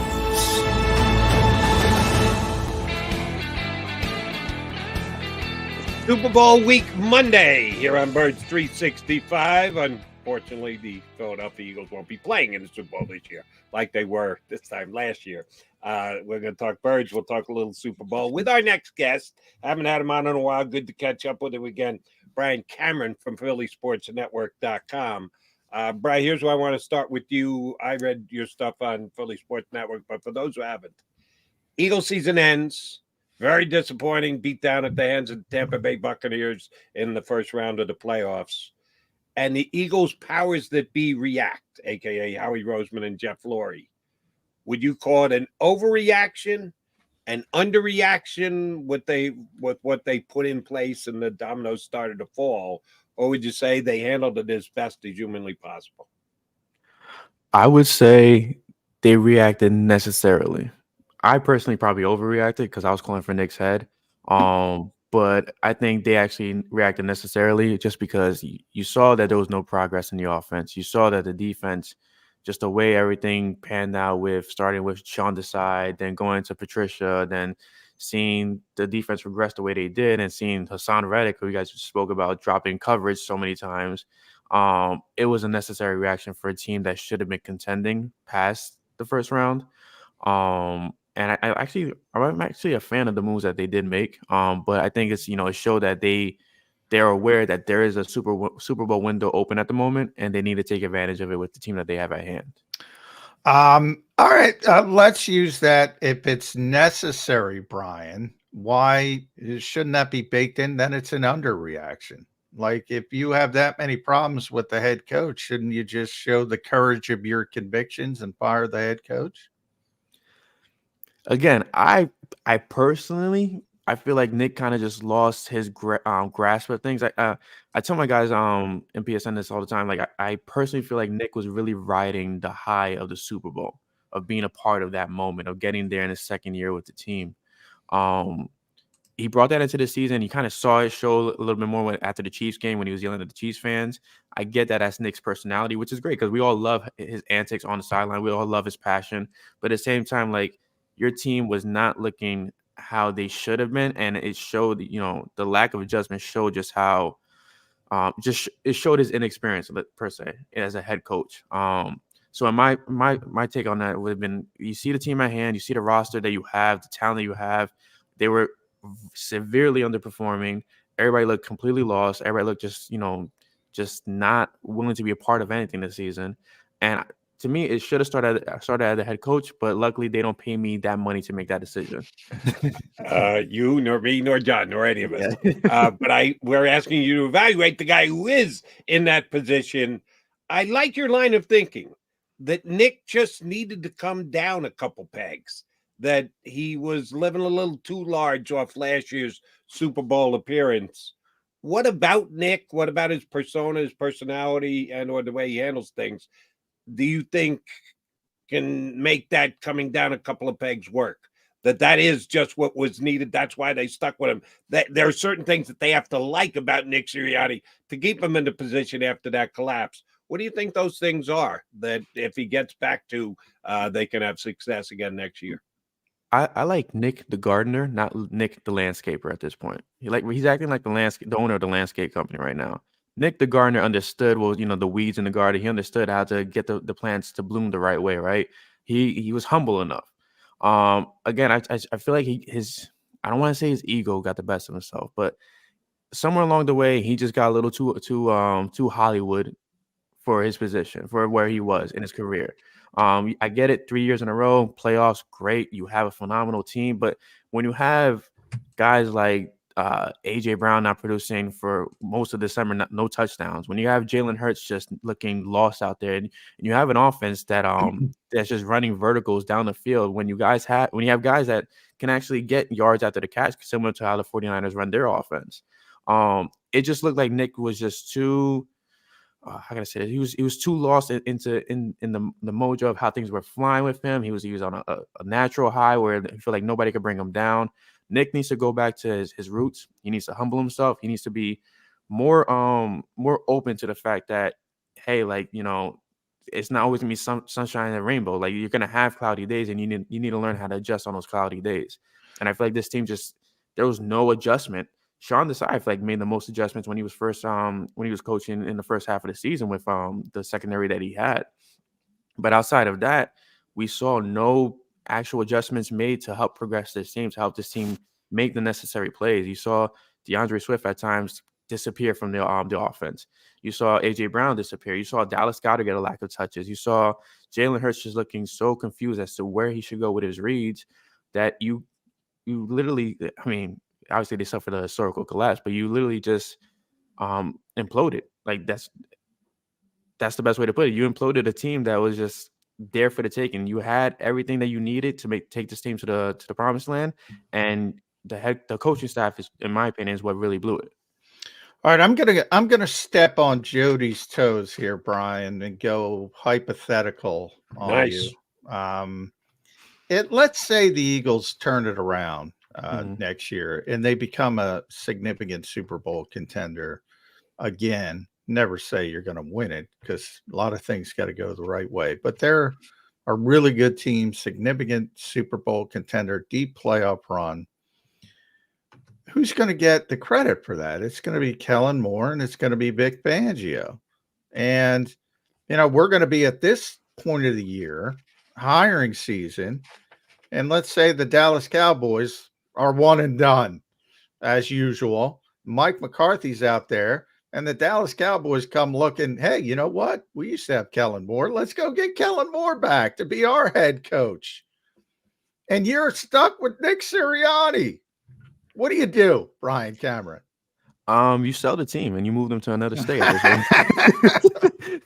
you panic as much as you can. I don't like this setup. And the reason I asked that, I do not like this setup a little bit from Jeffrey. And I blame Jeffrey Lurie. If you're listening, if you've heard me say, this is because this is his decision. Nobody else. Don't blame it on Howie. Obviously, don't blame it on Nick. This is Jeffrey Lurie's decision.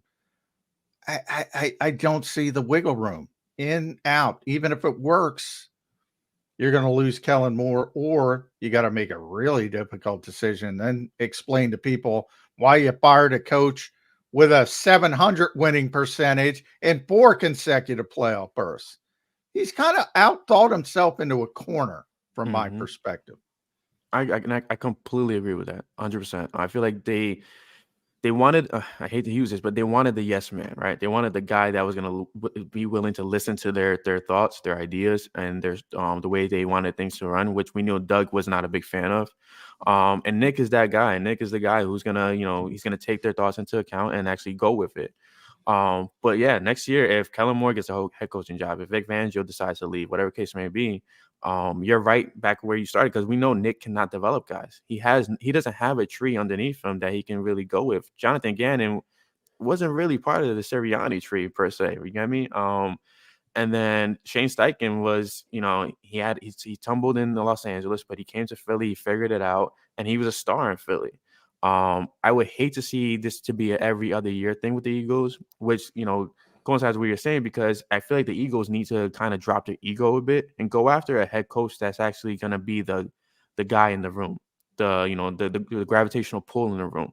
I don't think Nick is that guy. I think he has a great culture. I think he has the right intentions, but he's not a Mike Vrabel. I'm not gonna put Belichick in there just because I feel like Belichick will be a little chaotic. But he's not Dan Campbell per se. Like he's not a CEO that's me pulling on people to gravitate toward him like he did in the beginning.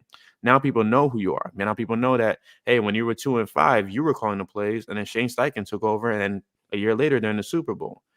After that, you had Brian Johnson come in, and nobody developed Brian Johnson to actually do things either better or similar to how Steichen was doing it.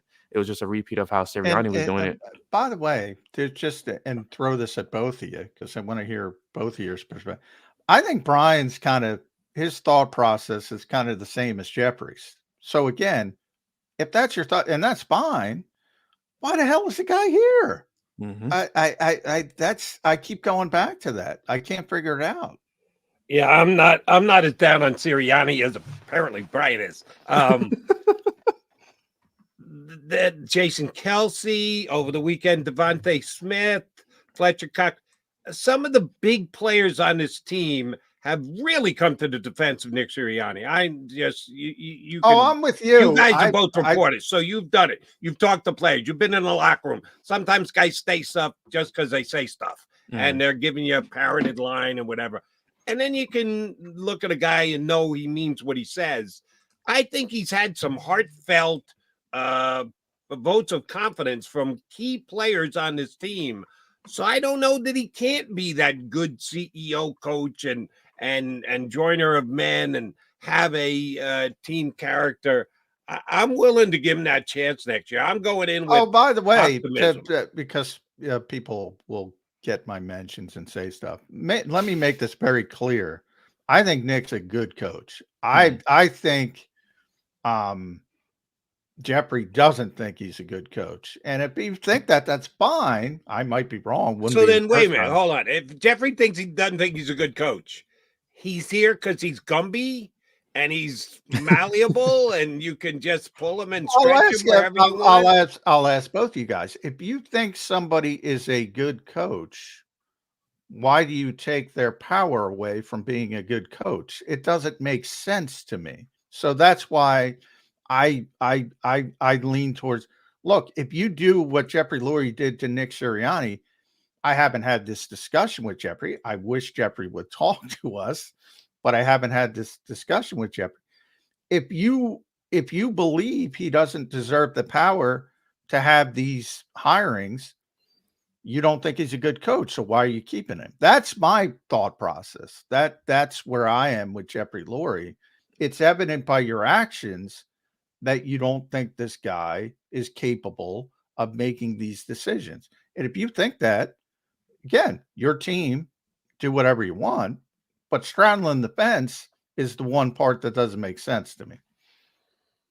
He's becoming the scapegoat for them, per se. I feel like Nick Sirianni is going to take all the hits with everything that goes wrong from here on out. But I completely agree with John. Like, you strip him of everything. The offense is not his anymore, that's who he is. He's an offensive guy. And that's where he came here to, develop the wide receivers, to create that playmaking ability in Philly that didn't exist for a long time. But then we got A.J. Brown, Devontae Smith, and they showed out completely. But I feel like this season's setback was just, there's a lot of questions that went unanswered, whether it was Brian Johnson's fault, whether it was actually Nick Sirianni's fault. Nick, kind of saying this is his offense. But it was a very, very, very stale offense that, it brought me back to the time that they were in 2-5 and nobody could figure out what this team was going to be like under Nick. Yeah, I'm going to sound like the biggest Nick Sirianni defender on the face of the planet here, but I'm okay with that. They found the flaw in Nick Sirianni's. When you're judging a guy as a coach, used a very broad term. He doesn't have faith in him, or he does have faith in him as a coach. Part of being a coach was, and Nick Sirianni had that power in picking your coaches to coach under you. He might not be good at that. He brought Shane Steichen along, and that was a good call. Jonathan Gannon, because John McMullen tells me so, and I believe him, was not a Nick Sirianni hire. That was a Philadelphia Eagle hire. They reached out to him and were going to hire him no matter who they hired as head coach. So he doesn't get any credit for Gannon. And if you believe that it was Nick Sirianni who picked Sean Desai and Brian Johnson this year, well, then he's 0 for 3 in my he's 1 for 3 in my book. And they said, and you're 0 for 2 the last 2 years, this past year. So sorry, you're going to lose that part of your responsibility. I don't think that demarks you as a bad coach. A coach you can't have credit in because Well, he made here's two I'll coordinator hires and they both flopped. I'll tell you guys why I don't buy that. It's a cyclical thing with this organization, and I went through it with Doug, and as they kicked Doug in the ass out the door, that was the narrative. Oh, well, he doesn't have a Rolodex. He can't coach his coaches. And they raved about Nick Sirianni. This is the guy. This guy coaches they use that term numerous times. He coaches his coaches. He not only does, and then all of a sudden they have a stretch of 6, and it was ugly. Don't get me wrong. I'm not trying to defend it. And now all of a sudden, oh, he can't do it either. So evidently there's only one guy in the building who can do it. And that guy knows nothing about the nuts and bolts of coaching football coaches. And that's Jeffrey Lurie. And I've been hard on Jeffrey Lurie, and I will continue to be hard because this is the same bullshit, guys, that they peddled with Doug Peterson. And it's repeating. And they actually said, oh, this is why Nick is better. This is why Nick is better because he can coach his coaches. And here we are after all these wins and 3 playoffs. And now all of a sudden he can't coach his coaches. I can't buy it. I can't buy what they're selling me. Yeah. Any reaction? And Brian, I don't disagree. Here's where John and I have split on this too.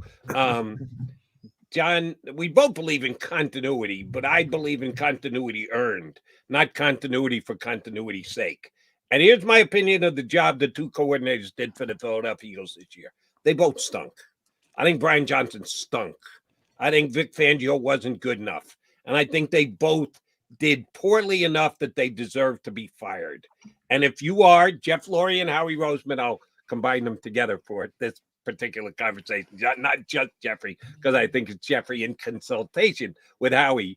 They deserve to be fired. So I'm not going to not fire them because, we got to keep continuity, or, we have to back our words with what we said about Sirianni, that he's a coach's coach. No, what's the most important decision you got to make? You got to move on from guys who aren't good enough in their job. So that's why I don't have a problem with them bouncing both coordinators this year. How about you, Brian? I'm curious now to going back to what John was saying. Brian Johnson, he was a Sirianni hire, was he, or was he not? Well, the way it was set up No? is no, he wasn't a Sirianni Originally. guy. But Howie, I think yeah, you agree he was major mover and shaker in Brian getting the offensive coordinator position. Howie brought him in and made him the I QB think coach. I've kind of mentioned on the show the mover and shaker for Brian becoming offensive coordinator is that the Eagles thought they were going to lose him if they didn't make him offensive coordinator. And they were right. Somebody else last year was going to hire him to be the offensive coordinator. So they didn't want to lose him. I think if we're up to Nick, Kevin Patullo, I don't have that. I think he would have been the offensive coordinator. It was just up to Nick. But they didn't want to lose Brian Johnson. Nick was a part of that. But to your point, Brian, the way the Eagles set it up, there were certain guys, Shane Steichen, and because the Eagles got very mad when I reported that Jonathan Gannon was going to be the defensive coordinator no matter what he was. So it wasn't like Nick didn't improve him. He wanted Jonathan, but it wasn't like they forced Jonathan on him. They had a relationship, but he was going to be here. They hired Josh McDaniels. Jonathan Gannon would have been the defensive coordinator, which was my point. And they don't push back on that. It was going to happen. Now, other guys, he didn't. Jason Michael was the Nick Sirianni guy. The tight ends coach, certain guys. When he didn't have a specific guy, how he would collect candidates like Brian Johnson, the quarterback's coach, and Nick would make the decision. So Nick hired Brian Johnson, but he was not technically a Nick Sirianni guy, and he grew to be. But here's my thing, and I'll say this. And again, we go back to coaching the coaches. The guy who worked, and this is why Doug Nussmeier is the most important positional coach hire. Why? Because he's got to work with Jalen Hurts on a day-to-day basis. Who worked with Jalen Hurts on a day-to-day basis when he showed his most improvement as a player and became the runner-up MVP in this league to Patrick Mahomes? And he played better than Patrick Mahomes in the Super Bowl. Brian Johnson. and now all of a sudden he can't coach. None of what the Eagles do. And I said the same thing, and Jody knows. Doug shouldn't have gotten fired. And Doug and Jody, you used the term earned, which I agree with you. Doug Peterson earned it. Nick Sirianni earned it. That's my point. They have earned it, and they should have gotten the opportunity. Now, if Nick goes forward this year and it blew up on him, then you fire him. But he earned the opportunity to make his own decisions. And I think for the second time in astonishing amount, with all this success, Jeffrey Lurie's done the same thing. It bothers me. It really is. It's too close to be coincidental at this point. I mean, he did it with Doug when I feel like Jim Shorts wasn't a Doug hire as well. They kind of like they brought him in to be the guy, and there was those rumors that Shorts would, Oh yeah, Jim was hired by the organization, but Doug didn't have a problem with it. Yeah, but it's just weird. It's the same story playing over and over again. And at some point, like Jeffrey Lurie has to get to the point where your hands are not in the cookie jar no more. It's okay to to own the kitchen, own the restaurant, but you got to let the chef, you got to let the maitre d', you got to let them do their job. Let them do their job. If they fail, they come to the table. They work with you on how they need to structure things, but you got to let them fail their way. I think the biggest mistake this year was the whole Sean Desai and Matt Patricia handling. Like, it was just astonishing how they did that in the middle of the season. In the middle of the season, they're 10-1. And by the way, I blame that on Nick. That was a Nick terrible decision, and it was a very terrible move. It was a terrible decision, and I think he'll learn from it. But yeah, I agree with you. No defense, terrible decision, terrible. I think people forget the Eagles' defense. They had some pretty good moments early in the season with Sean Desai.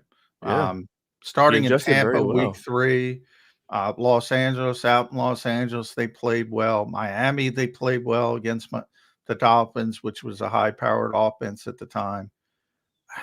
And even Kansas City, I mean, they held down Mahomes for most of the game. I mean, it was impressive to say the least. And I know the rumors came out that Desai was disconnected with the team, disconnected with the players. I get that. But that's something you handle at the end of the season. Let him, if he's gonna crash and burn, let him crash and burn. Don't. If I'm Nick Sirianni, my thing is don't put yourself in a position where you're gonna look like the asshat.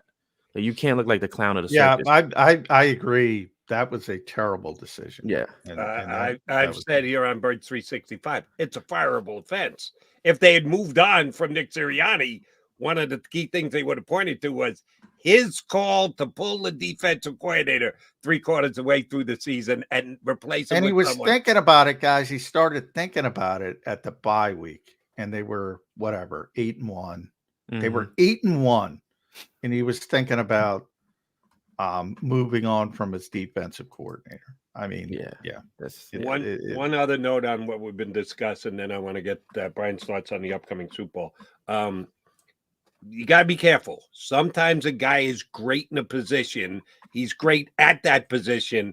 It doesn't mean he's going to be ready to take the next step up. And that's what I think happened to Brian Johnson. As a buddy, as a pal, as a back rubber, he was great for Jalen Hurts. You're right. He had his best season. He could have won the MVP, whatever. So let's advance him to a position where he's actually got to be on a parallel, if not a boss of Jalen Hurts. When he's his buddy and his pal, it was great. When he became his actual coach, offensive coordinator, did not work nearly as well. So you got to keep that in mind when you're going to give a guy a promotion. Just because he was great in one position doesn't guarantee. Well, I agree with that, but I think it's kind of harsh to call him a buddy and a pal. I think he coached him well. I think his mechanics were better. His understanding of the offense were better. And I think that has to do with the guy working with him day to day. Well, he wasn't working with him day to day. So the offense, you have a much bigger, you're right, you have a much bigger stuff on your plate. You got to deal with everybody. You got to put everything together, piece it all together.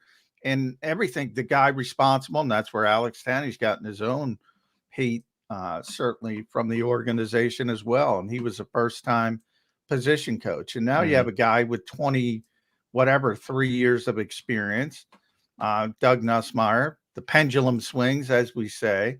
Now they go with all this experience. But I will note that Jalen Hurts never played better than when Brian Johnson was teaching him on a day-to-day basis. Now, you're right. You can't put the toothpaste back in the tube. He's not going to go back to being the quarterback's coach. I'm not trying to say that. And he failed as an offensive coordinator, at least relatively from expectations. They had a top 10 offense. Mm-hmm. I would have let him grow, but I'm a continuity guy. I expect hiccups with young coaches. Yeah, they were That's bad me. enough that I was okay with him being given his walking papers. All right, Brian, you got the Chiefs and the 49ers, not the Chiefs and the Eagles this year. Chiefs and 49ers with the Taylor Swift show coming to Las Vegas. That's not much of a surprise. Andy Reid's got a chance for another Super Bowl win. Sparks conversation. What if Andy had said, no, we don't even want to go down that road. But the Chiefs are what they are. They're a dynasty. I think they've already achieved dynastic status. If they win, it'll just add to it. Yet they're the underdog in this game, a 2-point dog to the San Francisco 49ers. How are you looking at the matchup next Sunday between San Francisco and Kansas City? To me, I feel like it's the battle of the whiners. I mean, you have the Patrick Mahomes who's always whining after every play, and you have the 49ers who whine that they're getting eliminated. This is probably one of the most Super Bowl matchups that's probably going to be really good, but I'm just not looking forward to it because of the teams. But at the same time, I mean, I feel like, the Chiefs deserve a lot of credit for getting back into it with the offense, the playmakers that they have. Pat Mahomes did it with, guys like that I think they led the league in drops during the season, if I'm not mistaken. Yeah. Oh, man. Early, they were bad. Yeah. He did it. He brought them to the Super Bowl, brought them to the promised land. Andy Reid, we know he's a genius. We've known that since, his times in Philly.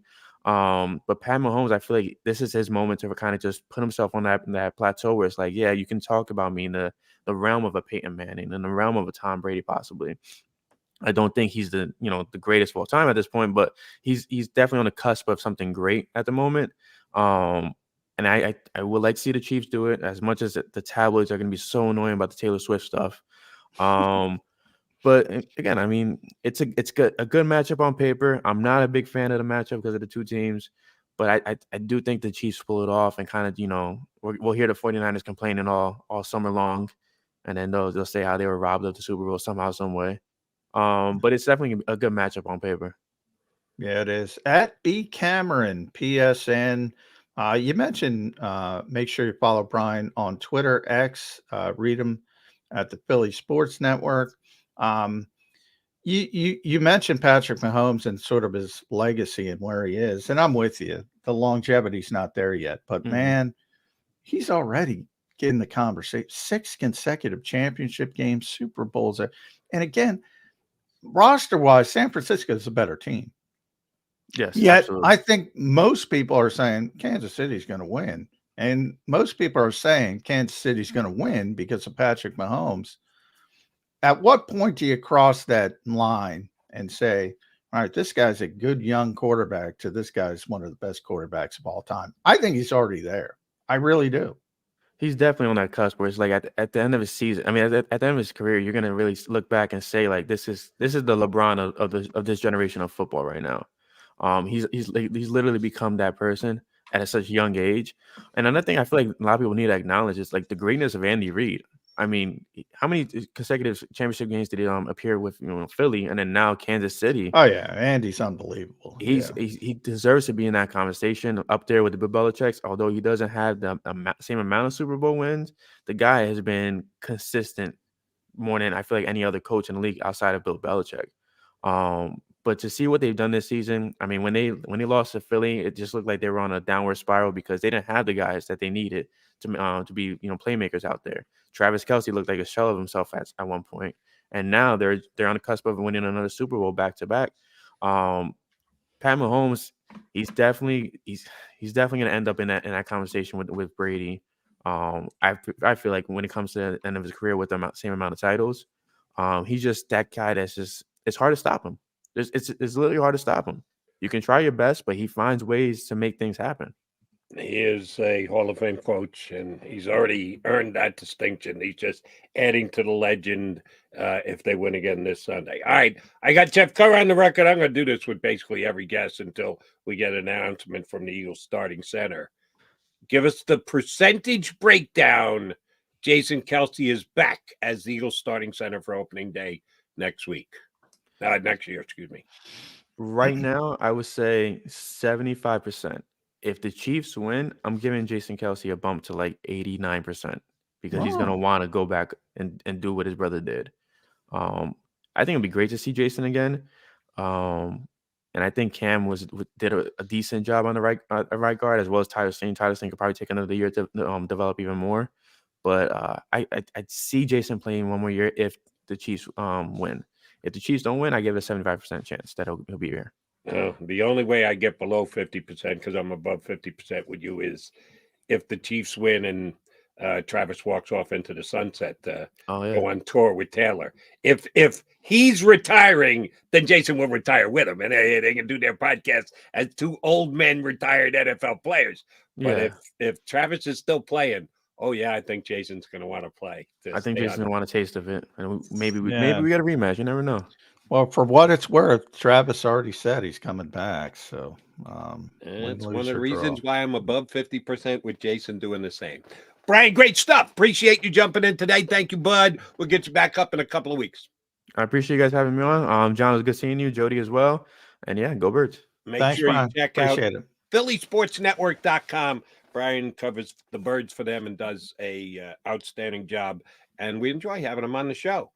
You know who you reminded me a little bit there? Marcus Hayes. Not afraid to call people on the carpet. The whiner, the old whiner Super Bowl. That Mahomes guy. Yeah, he's a pretty damn good quarterback, but man, is he a whiner. And the 49ers whine about everything. Yeah. Taking no prisoners, calling out guys before the Super Bowl. And I feel I have to say again, because I'm already getting it on Twitter. John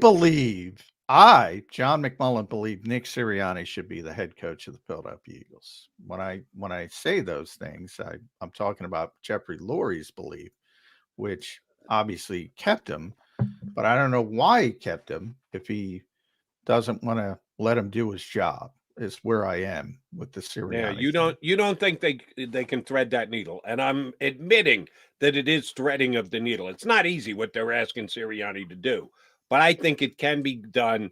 That you can have some of your power usurped and still stay a viable CEO coach in the NFL. You don't. You think you got to make a decision one way or the other. Either give him a pass and say, now you're really under the microscope. We'll let you keep your coaches. We'll give you your power base, or you can leave. Yeah, and that's where I'm threading the needle, because everybody brings up Dan Campbell and John Harbaugh. To me, he's not Dan Campbell, John Harbaugh. He's Jason Garrett. That's, to me, is the threading of the needle. Why can't he be Dan Campbell or John Harbaugh? Because they have power. They have power to enact their vision. Jerry Jones back in the day took that power away from Jason Garrett. Jeffrey Lurie has taken that power away from Nick Sirianni. When Dan Campbell, when things weren't going well with Anthony Lynn, Dan Campbell fired Anthony Lynn and elevated Ben Johnson, and the Lions took off. He had that power to do that. Nick doesn't have that power to say, hey, you know what? Things aren't working out with Kellen Moore. I'm going to go with Kevin Patullo midway through the season, my guy. Ain't happening. That to me is the difference. And here's where it may have come down to it. We talked about it earlier, and I gave you my line on it. He had the power. He flexed his muscles. He decided Sean Desai needed to be replaced. He did. Replaced with Matt Patricia. Yes. So loser, wrong decision. Let's give him another shot on that one next year and watch him make a major that's mistake. my point. Then you make a decision. Don't straddle the fence. If you think that's a fireable offense, I'd have respect for that. I wouldn't agree with it, but I'd have respect for that and say, all right, that was a really bad decision. You had to move on. I get it. What I don't get is straddling the fence and trying to thread that needle you were talking about, Jody. I think he deserves one more chance. They took the power away. Different ways of looking at it. And long term, as I said, if you want to go the hypothetical route, which I know you love, where's the end game? Even if it succeeds, then you got an even tougher decision. Because in your mind, He was the problem. Again, actions speak louder than words. And if you will go 14-3 again and make the NFC Championship game, and then Kellen Moore's out the door, or what are you going to do? Fire Nick Sirianni after a 14-3 season and an NFC Championship game? You already told us he can't run the offense. Kellen Moore, in such a situation, obviously ran a very good offense. So in that hypothetical, you boxed yourself into a corner. No, here's if I'm Jeffrey, here's my position if that happens hypothetically as you laid out. Who you got next on the list for offensive coordinator? Because that's what it's going to be. Sirianni keeps his job. Kellen Moore goes out the door. Howie, who you got next? And that's where you go from there. And what, Kingsbury after one and done and one. Yeah, I may have to resign from Birds 365 if that's the case. All right, McMullen McDonald coming back to put a bow on the show. Stay right there.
Any professional sports coach will tell you there's no substitution for preparation. At McMullen Associates, that is a tenet by which we live.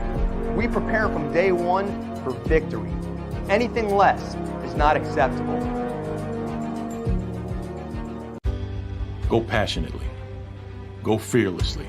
Go confidently. Go Birds! Go confidently towards your goals with First Trust, Philly's hometown bank for nearly 90 years, and the official bank of the Philadelphia Eagles. We're focused on getting you over the goal line. So go with conviction, go with trust, Go Birds! and go forward with us by your side. First Trust Bank, the official bank of Philadelphia dreams. Oh, and go Birds.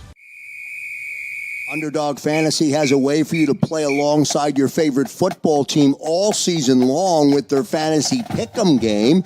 You pick between 2 to 5 players, select whether they'll go higher or lower on one of their stats, then do what you usually do on a Sunday, watch the games.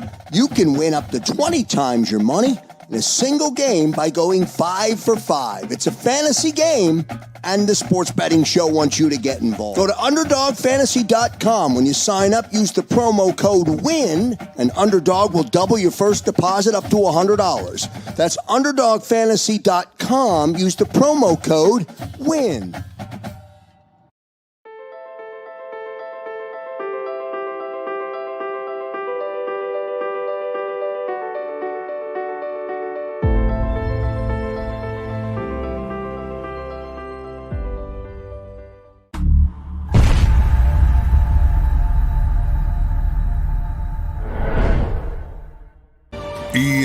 EAGLES, Eagles.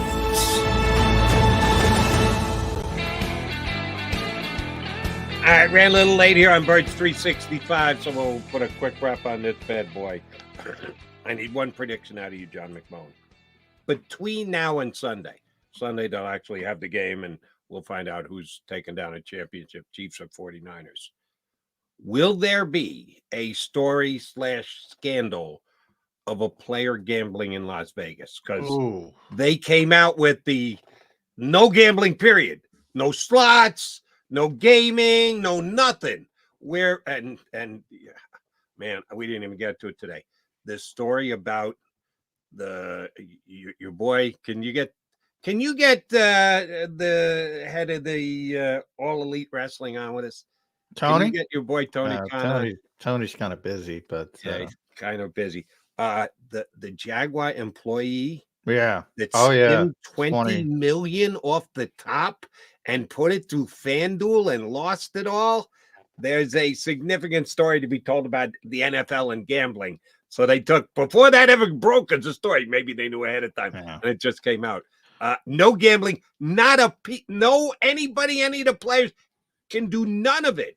Will there be a gambling scandal? I don't think so, because they'll cover it up. There might be eventually, but I told you they're keeping the players well away from the strip, 30, 40 minutes away, Lake Las Vegas. So they're trying to do everything possible. But yeah, I mean, the guys who've gotten suspended, Isaiah Rodgers, one of them, that could be coming back for the Eagles next year. They signed him.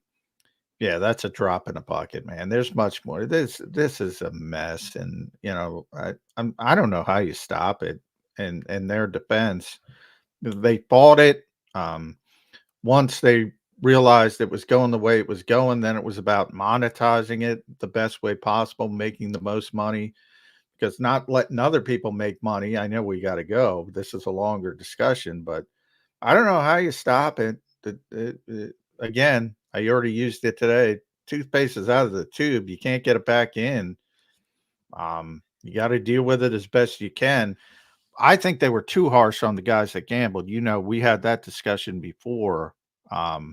Guys picking up their phone. They one flip of it's, if you're betting on baseball, basketball, that's how I would go about it. Who gives a crap? If you're betting on football, then you got to, that's how I would handle it. And that's, I guess, the best case in a bad world. Yeah, but that's like the way they handle their game. The problem isn't the call, it's the judgment ahead of time, that you want the referees to call certain things. You don't want to. It's the putting together of the rules, not the actual call on the field. Same thing with gambling and the punishment. They set it up. Everyone knew what the punishments were. They made it very public to the players. They told them, you can't do this, and then you go ahead and do it. You go, oh, my God, that's so unfair to the player. Well, no. If you were unfair to the rule to begin with, if you believe that, you could say that. But breaking a rule that you're not allowed to break. Yeah, but there was a lot of time. Yeah, the assumption that the players are reading these arcane rules you put out there was a lack of education on what the rules were. Wait, doesn't arcane mean old? No, well, it means very difficult to understand. They've done a really bad job to this point of educating very young men. We talked about college players earlier being kids. These are very young men, and to assume that they know the rules because you publicized them in the New York Times is very not the way you should be going about it. They should be in these buildings. You don't think the teams had meetings where they coach standing up there or someone's there? Yes, they did. Here are the things you cannot do. Do you think they glossed over it, or do you think they told these players and the players are not paying attention? Exactly. It's not the teams. Exactly. Well, a 10-minute meeting where, a bunch of players, and you can play hardliner all you want, but we all know the lack of attention span of this generation. So you can either stick your head in the sand and say it doesn't exist and say it's up to you and suspend a bunch of people. And by the way, they won't suspend quarterbacks or important players. And you can create this, or you can really try to educate people, and they don't. So, I mean, half foot in, half foot out, very similar to straddling fences with the coaching staff. Either educate them or don't, or play hardliner and be Tom. How are you going to educate them if they have no attention span? Well, the point of lack of an attention span is you got to do it again and again and again and again and again till it gets through, and keep not having one 10-minute meeting saying, all right, now go do it. Now go do your regular stuff. They just did a bad job. This league is I say it all the time. It is very, and I know Zander's going to kill us. It is very reactive. It is not proactive. It reacts. It's never proactive. Roger Goodell, he's having his press conference today, I believe, by invitation only. He doesn't want to be talked about with these having to answer difficult questions. It's a reactive league. They're never proactive, and gambling is an abject mess. They don't want to deal with it. Don't deal with it. You can react, but that's the way they are. Yeah, let's see the reaction from the Jaguars. The Jaguars' reaction was, "Hey, can we have our money back, FanDuel?" And that ain't working, Tony. And they laughed at him. All right, we are way late. Thank you very much for sticking around. All 300 still logged in. Hit the like button on the way out the door. Thank you very much, McDonald and McMullen. Back tomorrow in 2 and 2. You've been listening to Birds 365, the destination for the passionate Eagles football fan who bleeds green. If it's Eagles football, we're talking about it. Debate, inside the locker room, and guests that are some of the greatest football minds from around the region. We hope you enjoyed the show. We know we had a blast. Make sure to like, comment, and subscribe, and we'll be back soon. But in the meantime, hook up with us on social media at JAKIB Sports. See you next time on Birds 365.